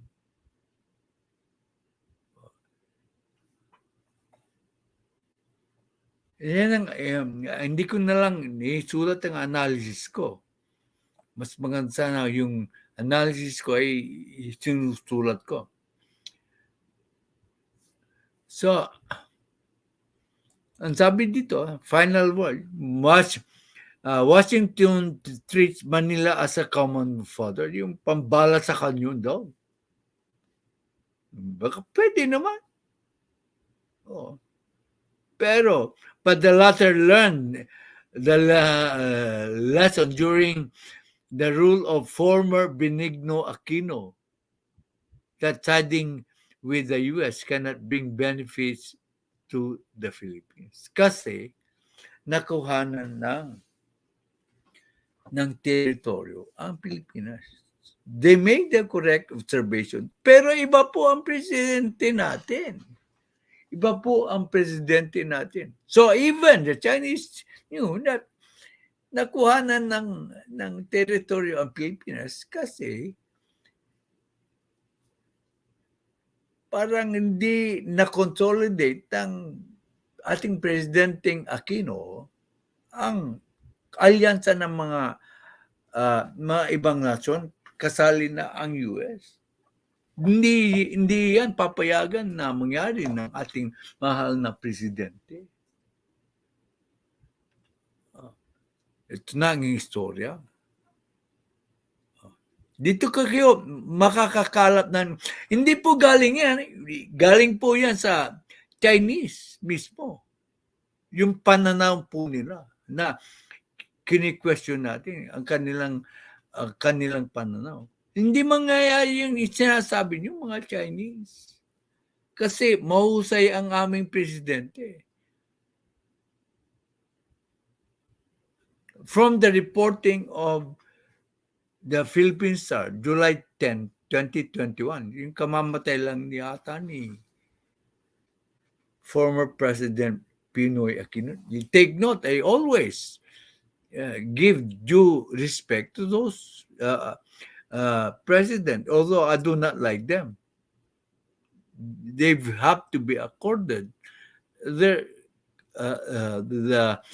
respect because they have been president of the Philippines. So, wag na natin siyang tawagin na Digong, si Abnoy. Just give them their proper names. That way, we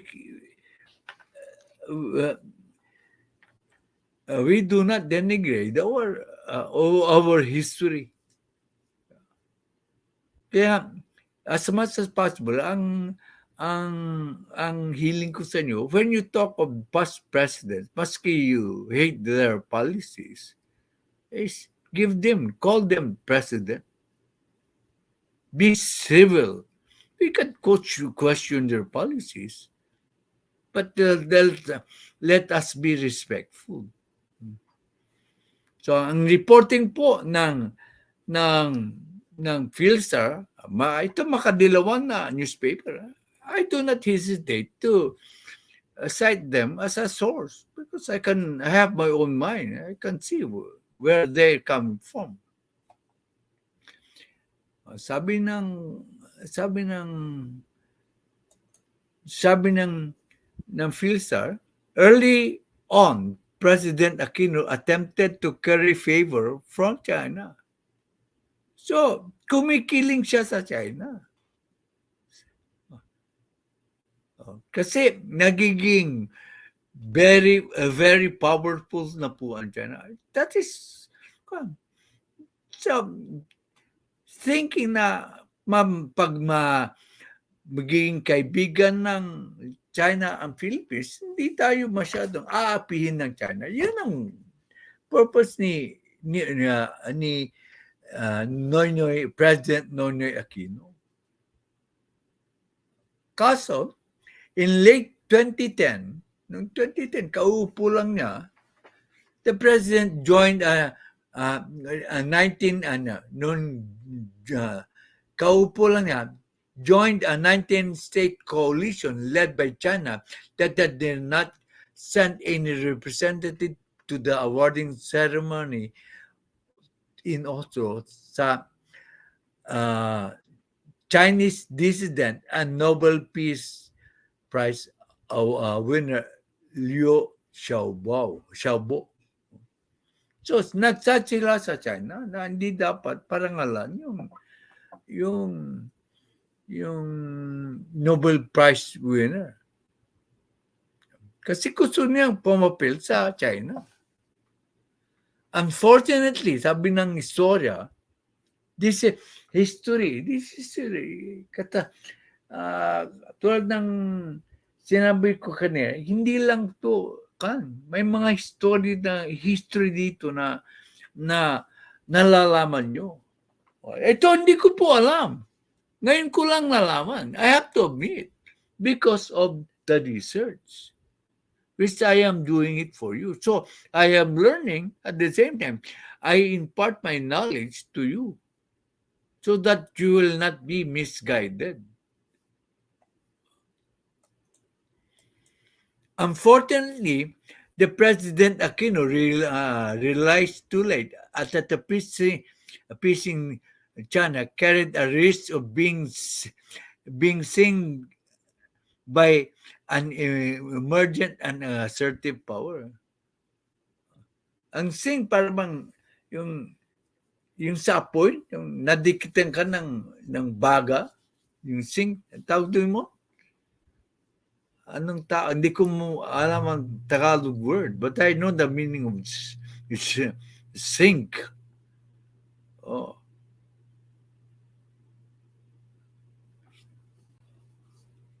So, big sabihin, on March 2, 2011, the diplomatic friction evolved into a serious juridical conflict when the Chinese embassy outrightly brushed aside the first the Philippine diplomatic protest that the Aquino administration fired off immediately after 2 patrol votes vexed a survey authorized by the Philippine Department of Energy, VEX. Kinumpronta, inapi, marami yung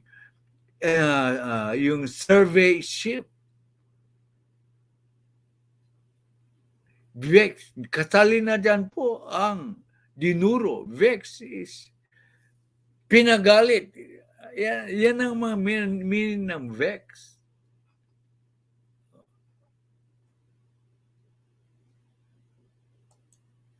The Philippine ship was conducting gas exploration in the Recto Bank or Recto Bank ang tawag natin, tinatawag nilang reed bank within the Philippine Exclusive Economic Zone o nasa Exclusive Economic Zone natin. Walang karapatan po ang China na mang-api ng isang service ship within our economic zone.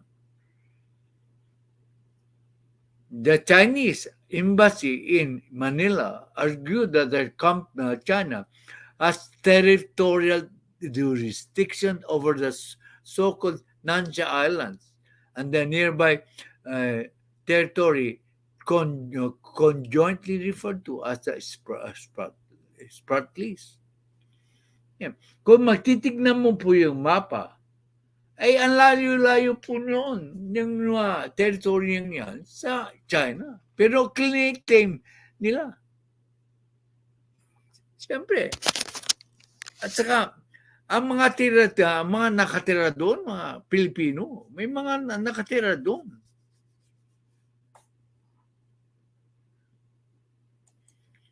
The other altercation in the disputed areas, again, within the Philippine Economic Zone, was the attempt of the Philippine Navy to arrest Chinese fishermen who were hauling corals and clams and live sharks in the Scarborough Shoal.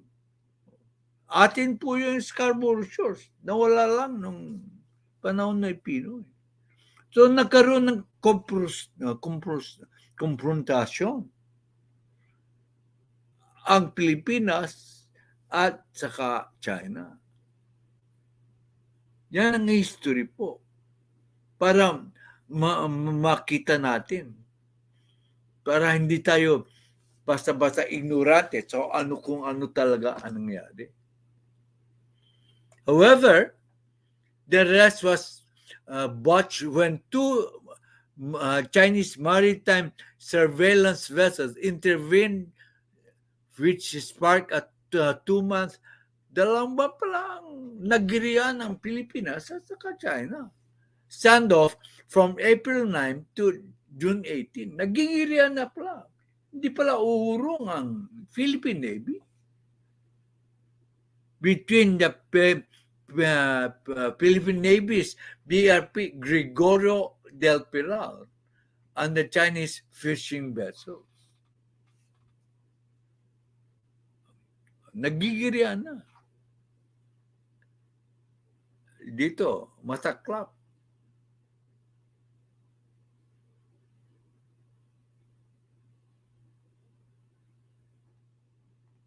Ano nangyari?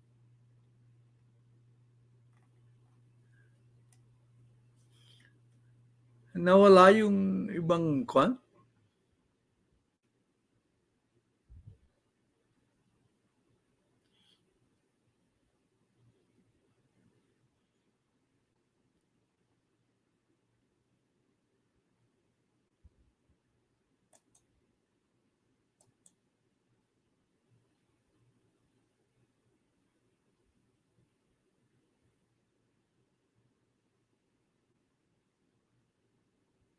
Ang nangyari, nawala yung isang post ko.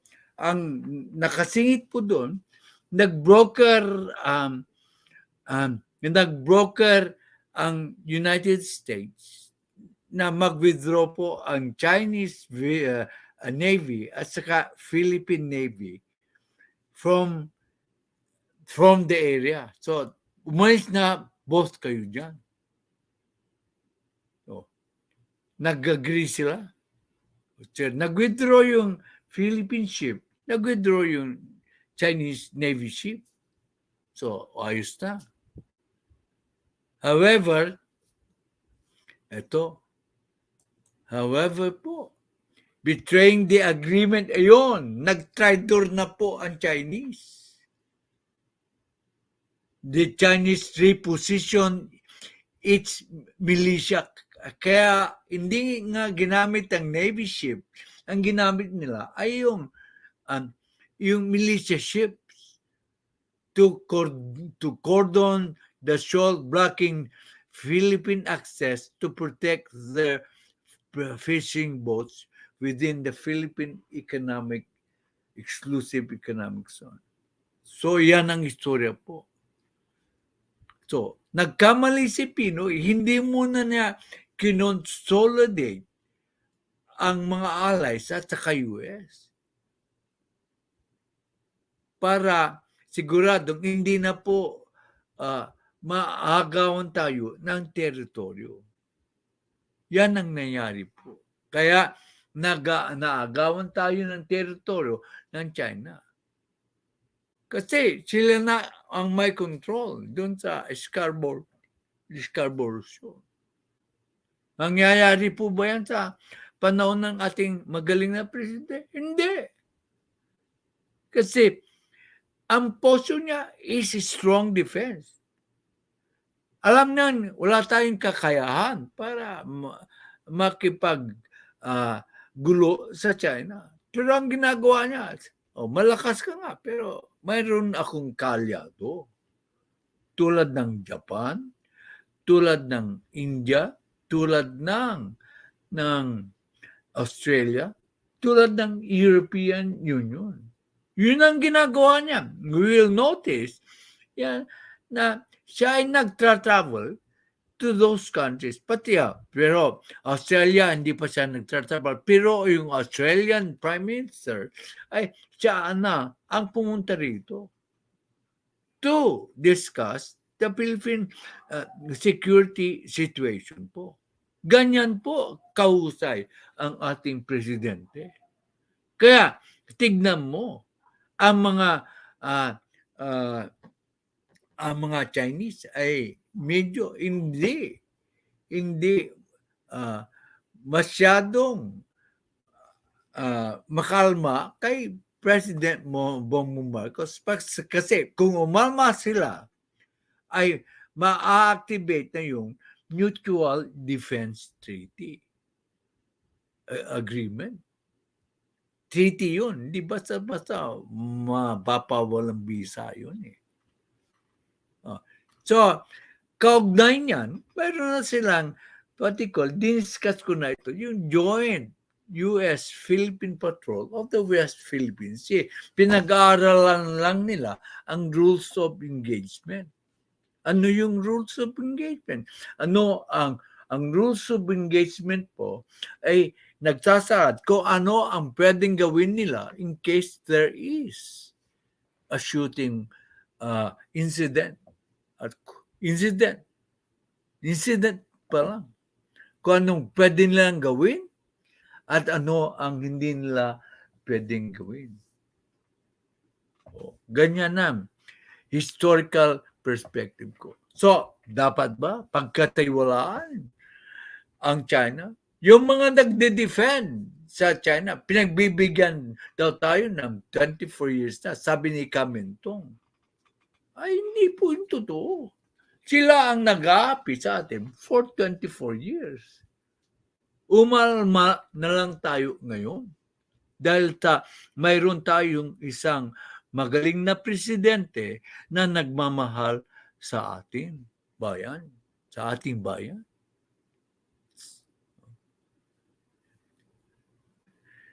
Kinaya ni President Bongbong Marcos ang unang policy ni President Aquino at saka ni President Duterte. Sinubukan niyang makipagkaibigan sa China. Pero ano nangyari? Doon na-realize ng ating magaling na presidente na hindi pwedeng pagkatiwalaan ng China. Kasi pagka-uwi na, nagkaroon ng laser incident. So, nalaman niya, based on history, yung nangyari kay President Aquino. Hindi na niya ngayon uulitin yung pagkakamaling ginawa ni President Aquino na hindi niya kinonsolida ang defense position ng Philippines with the help of its allies and the United States, of course. Diba? Una niyang pinuntahan ang China. Yung first visit niya ay sa China. Showing that is very important yung ating pakikipagtulungan sana sa China. Kaso traitor yung mga China. Pag-uwi na, nagkaroon ng laser incident. Kaya tama po ang ginagawa ng ating presidente. Sabihin mo may nagsasabing tuta siya ng Amerika. Hindi po siya tuta ng Amerika. Siya ay nangangalaga na hindi makukunan tayo ng teritoryo ni China. Anong gagawin niya? Basta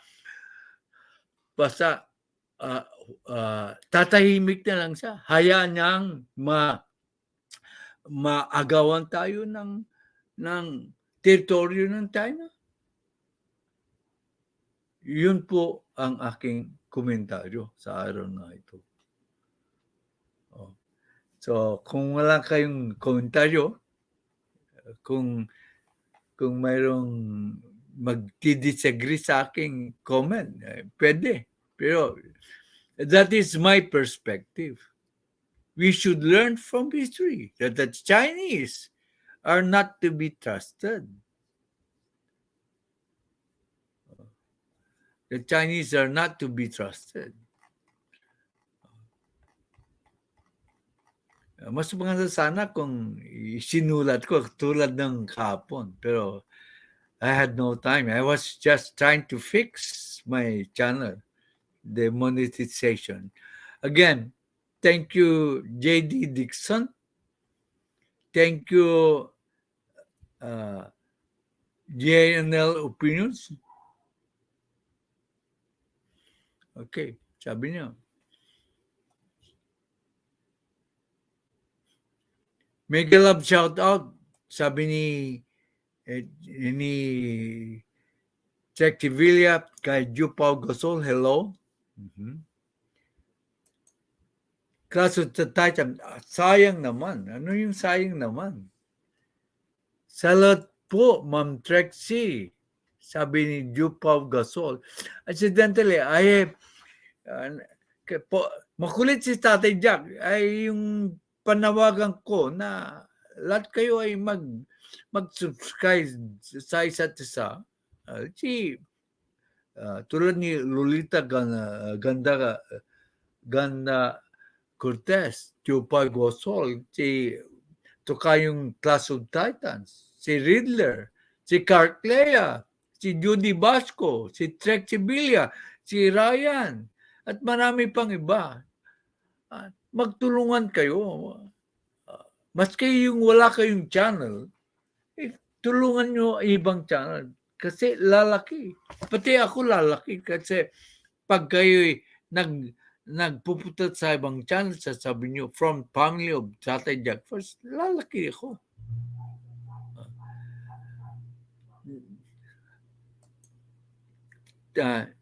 Sabi ni Tulita Ganda Cortez,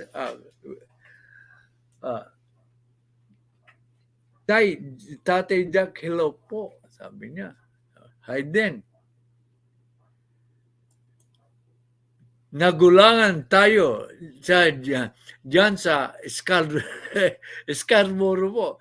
Umalis ang tropa natin. So, but ang China, umalis po ang China. Mali ka dyan. Umalis pa yung Chinese ship. Pero pinasok nila yung militia ship. Yan ang nangyari po. Umalis yung dalawang yung nagigirya na barko. Pero pagkalis ng nagkagirya na barko, pinasok nila yung militia. Yan ang totoong istorya.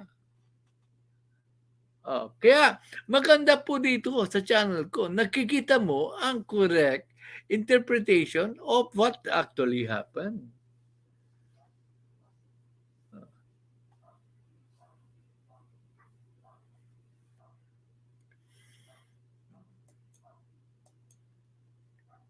Okay. Si Lita Ganda Garcia, nagbati ng morning po. And then, si Kirkley, hi Lolita, with a love emoji. And then, mega love shock, Lolita Ganda Cortez. Mayroong isang comment si Kirkley, ang edge po ni PBBM is that he was a local chief executive. So he knows the logistical bumps that he needs to iron up to the farmers. Kaya nga sabi ko, it's an advantage for a president to have an executive position. That is not the only qualification. He must be also be knowledgeable in terms of foreign policy and security policy. See, in terms of security policy, na-witness ni President Bongbong Marcos ang pag-tackle ni Apulacay sa security problem during his time. Si Tech Villa, binati rin si Lolita Ganda Cortez. Hello.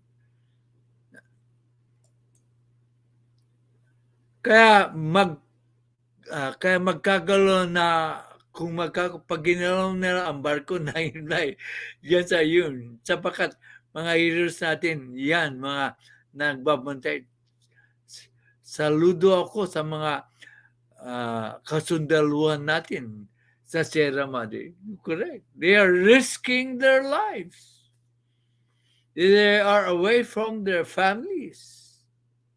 Hindi, pababayan lang natin sila. Tama ka. Ito kayo. Magaling ka rin mag-analyze. Dalasal mo ang huwag ka mawawala rito kasi makikita mo magagalang yung mga nagkukomento. Hindi balahura. Pero magaganda ang kanilang punto. Katulad ng pagbigay mo ng opinion, magalang. Maganda ang punto. You remind me of Ruel. Wala siya ngayon. Dandikit ang kalimbang yan, nakakabingwit ka na naman ng isang subscriber, Class of Titans. Class of Titans. Sino yun? Class of Clans. TY, Ma'am Rexy, salamat po. Yung gusto mag-comment na kayo. Pagkatapos ng wala na. Tapos na ang ating live stream. Ma'am Trexie, done na rin po. Ang bilis ng dikita nyo. Kampana, kalimbang na rin. Ganda yung mga lambingan nyo, ha? Good morning, hot. Oh, si John Ray Cabra. Do you have a jacket, si John Ray? Hindi. Kailangan tignanin ka.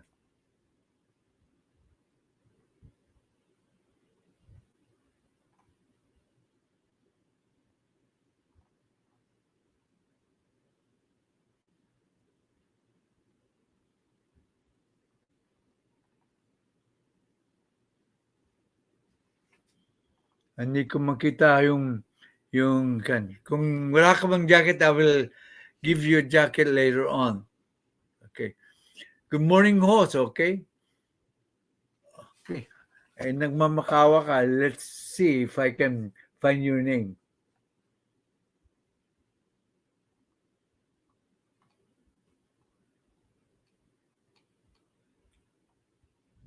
Oh, found it. Yung mga ganyan request. Oh, yeah, may jacket ka. Just to confirm na, may jacket ka na po. Genre Cabra. Okay. Oh. Hi, Juni. Oh, yeah. Lambing ni President Cartlea. Dancher Hoso. Okay. Si Gab Paraiso. Meron ka ng jacket. Binigyan na kita. Johnny. Johnny. Di yan tumitingin si tatay sa chat palagi pag nagdi-discuss na siya. Wait lang sandali. Okay. Thank you for reminding them. So, gently lang po, ha? Okay po, ma'am. Dito magagaling ang aming mga members po. Kung gusto mo mag-members po. Okay. Okay. Sensya ka na. Very passionate si tatay sa topic niya. Okay. You see my passion talaga. Copy po. Magandang busi tatay. Good morning po. Sabi ni Jacob.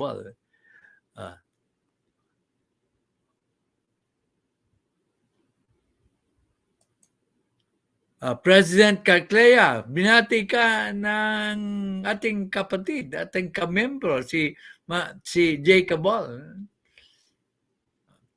Johnny Cabia, Cartlea is our president. So you should listen to him, to her. Johnny, mega love shout out. Oh, yan. Huh? Hi, Jay. Kung saan ang anak ko? Oh, hindi ko alam yan. Magandang buhay.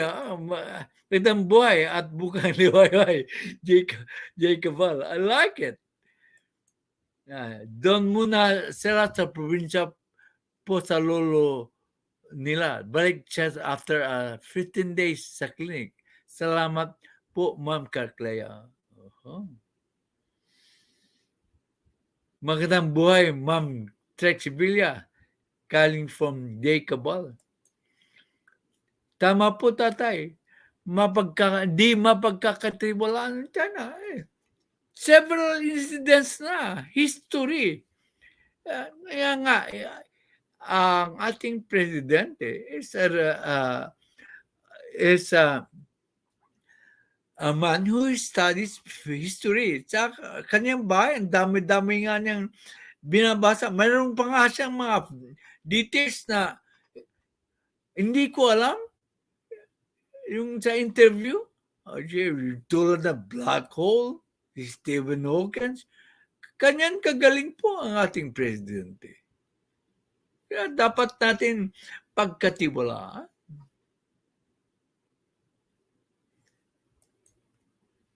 Direct buffering. Alin nagbabuffer? Akin? Ang kon?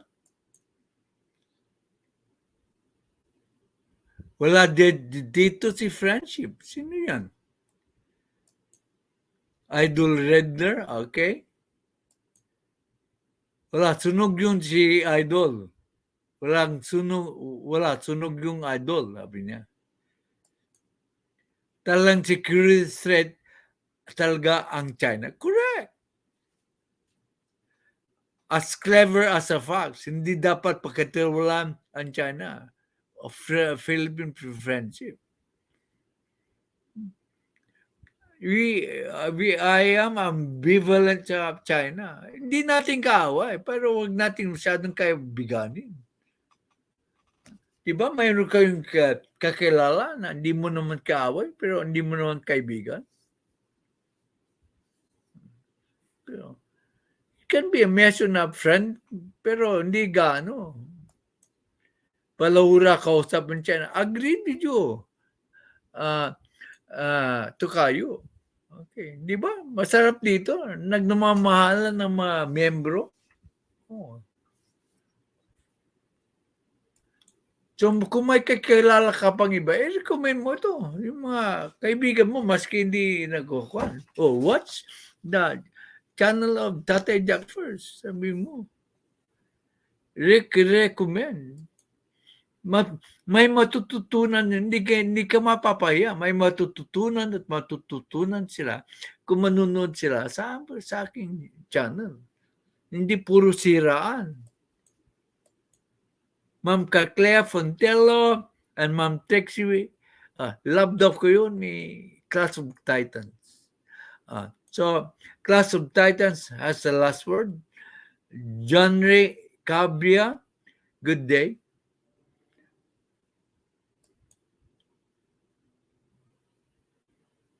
Ng mga taga Botsbatch po si ako Jako.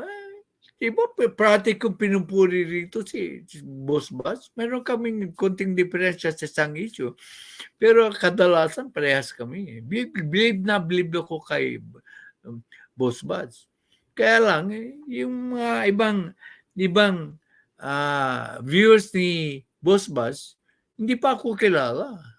Ay, si Class of Titans, medyo nasubukan na niya ako.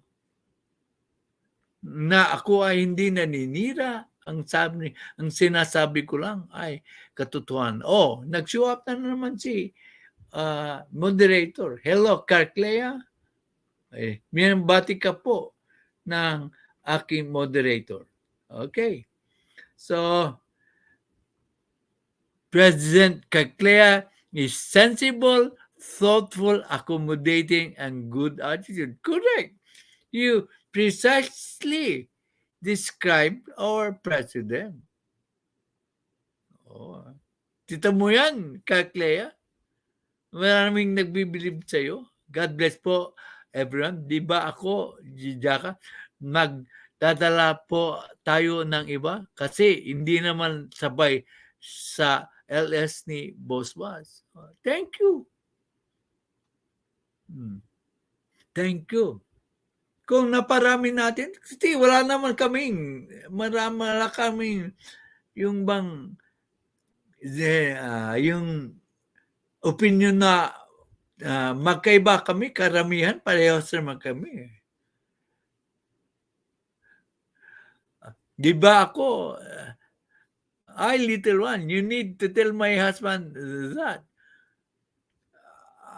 Ang husband mo ba ay puti? Ang titisyo ni mga anak mo kasi. Oh. Yes, ito po, very informative and very lovely people. Oh, wala kang itulak kabigin dito sa mga tao rito. Although sa ibang show, nagiging agresibo sila. Pero dito, they are always respectful. I don't know. Pero si Trixie Villa talaga, maangas yan. Na-influensya niya ako ng konti. Trixie Villa. Si Batch, sabi, yes, very informative and very lovely people, sabi ni Jake Ball. Yeah. Sa magaling na analisa si Ceramic.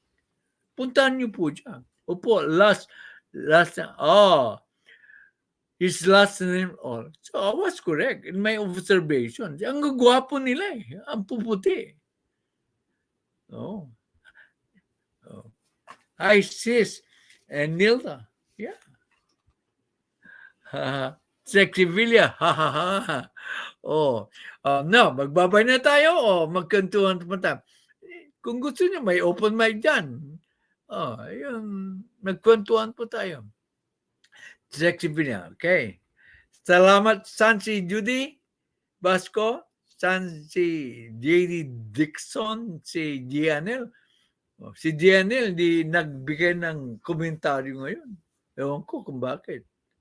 Anyway, salamat sa $20 mo, Gianel. Salamat sa $50 mo, Kak Lea. And salamat po sa $50 mo, Judy Basco. And yes, tatay, siyempre kayo ni Boss Buds most of the time. Siyempre, not all aspects, magka-parehas kami. Otherwise, one of us is para bang lieutenant ng isa. I respect Buds, but I have my own thoughts. Pwede ba kitang kontrahin, Tatay Jack? Okay, anytime. Ito, marami. Si Trixie Villa, parating. Okay. Okay, dalawang kanta lang po. Okay, kakakanta po si Jay Cabal. Okay. That's so sweet. Kung gusto niyo magkanta, okay, akyat. Nandiyan ang kwan? Nandiyan ang, baka hindi nyo makita. Gusto ko nga yan eh. Magkantahan.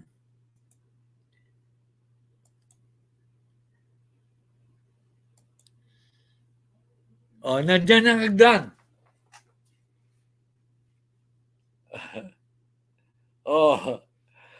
Jacob Wall. Like peace. Ito, tapos ang diskusyon. Mag-relax na lang tayo.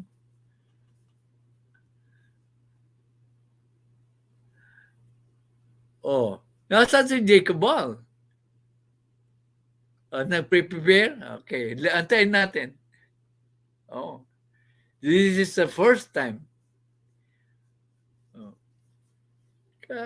Yung iba niya, makat kung gusto nyo. Maski,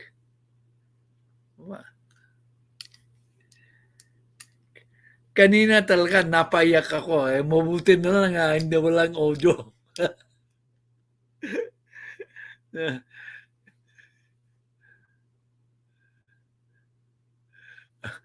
Kay Clea, hindi matanggap ng husband mo na that he has married an ideal woman. Swerte nga ng husband mo.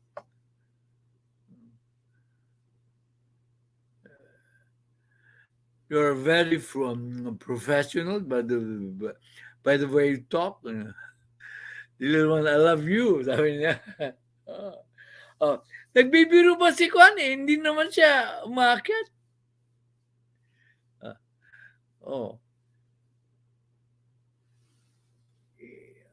Nagbibiro ba si Kwan? So, please, yung mga iba dyan, pag open na yung membership ko, paki-member, if only to show the love for you for this channel. I'm sure that you become members of other channels because not because you expect the perks, but just to show your support. Yahoo! Sabi ni Jay, Yahoo! Wala pa si Jay. Napakaswerte ng husband niya. Okay. Napakaswerte. But importante, you love each other. Importante. I've been married for 47 years to my first girlfriend. Tatay, hinahanap na nga si Judy yung join button kanina. Thank you. Na ma-build up natin yung core group natin and then palakihin po natin. Andiyan nga pala, stay loyal to Man Mintik. She will help you graduate and in your watch hours. Pero ako, despite their offer for me to help me be monetized, I refused the offer. I did not. Kita mo? Nag-offer siya sa akin. Hindi ko tinanggap yung offer niya. Gusto ko mag-solo. Hindi naman ako natagalan.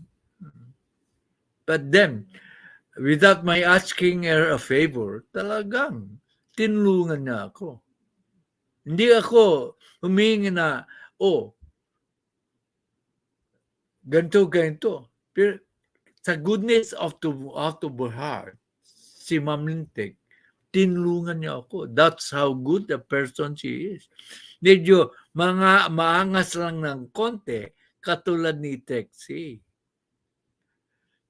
Same to you. Nagbibiro si Jay. So, magbabay na tayo. So, alam ko, magtatatlong oras na 2 hours and 42 minutes. So, bye na lahat. Say your goodbyes po. Say your goodbyes. Dadami yung reviews niyan after the show. Kasi yung iba manunod lang sa after ng replay. Si BM, nagpaalam na. Hindi. Pumasok si Jay. May kantahan. Yan, Jay. Jay. Supportan na po natin ang channel ni Jay. Hello po, Tay. Magandang buhay. Yan, salamat. Nako. Sa lahat. Magandang gabi. Yung mga gusto kumanta, you can always. Bakit? Yeah, kanta na. Madam Carclea, President, thank you sa pag-alala sa may baby ko. Trixie Bella, sa lahat na dyan, Red One, saka bagong pasok si June Ray. Yan. Hello. Yan. Kantahan muna natin si Tatay Jack para medyo ma-relax naman yung konti. Para ka Tatay Jack. Sa lahat na rin nandito lahat. Ayan. Thank you po sa pakyat, Tay. Yan. Anytime masikon. Ayan. Para sa lahat po.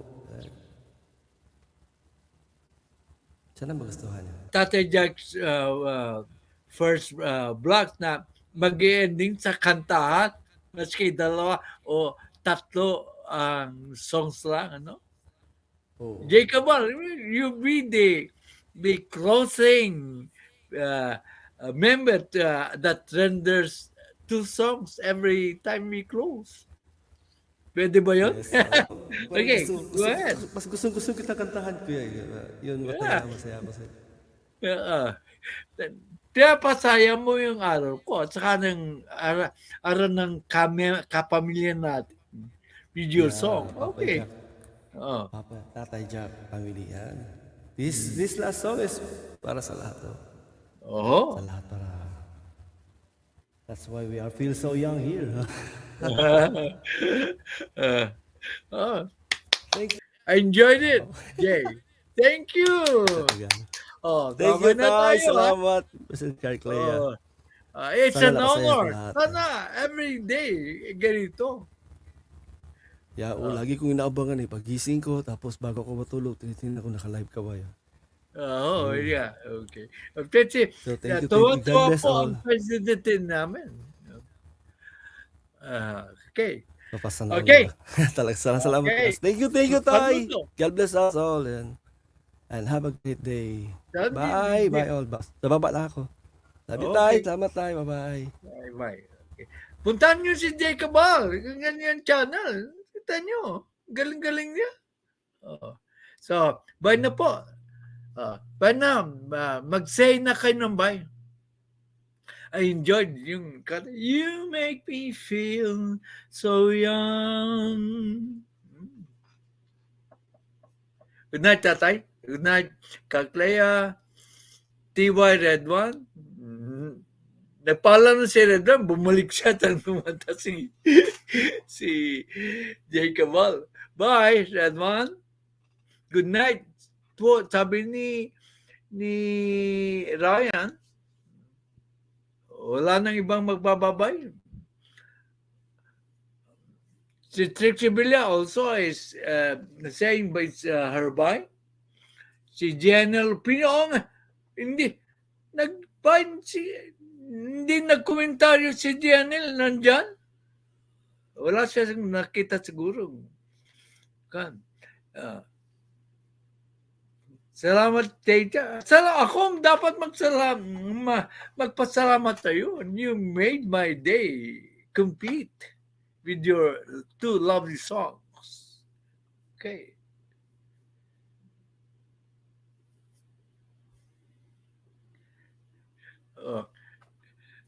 Yan suggestion nila. Dahil dapat may finale song daw.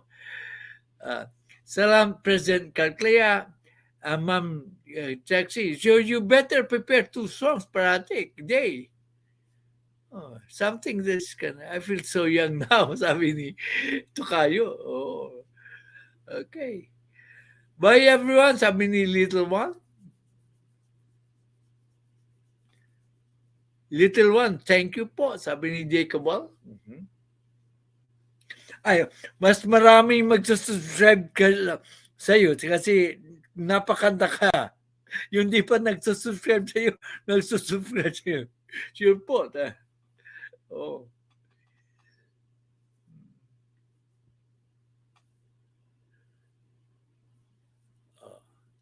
So, wala na po. Bye na, Jay. I will end the broadcast na po. Okay. Kung magbababayan kayo, it's okay.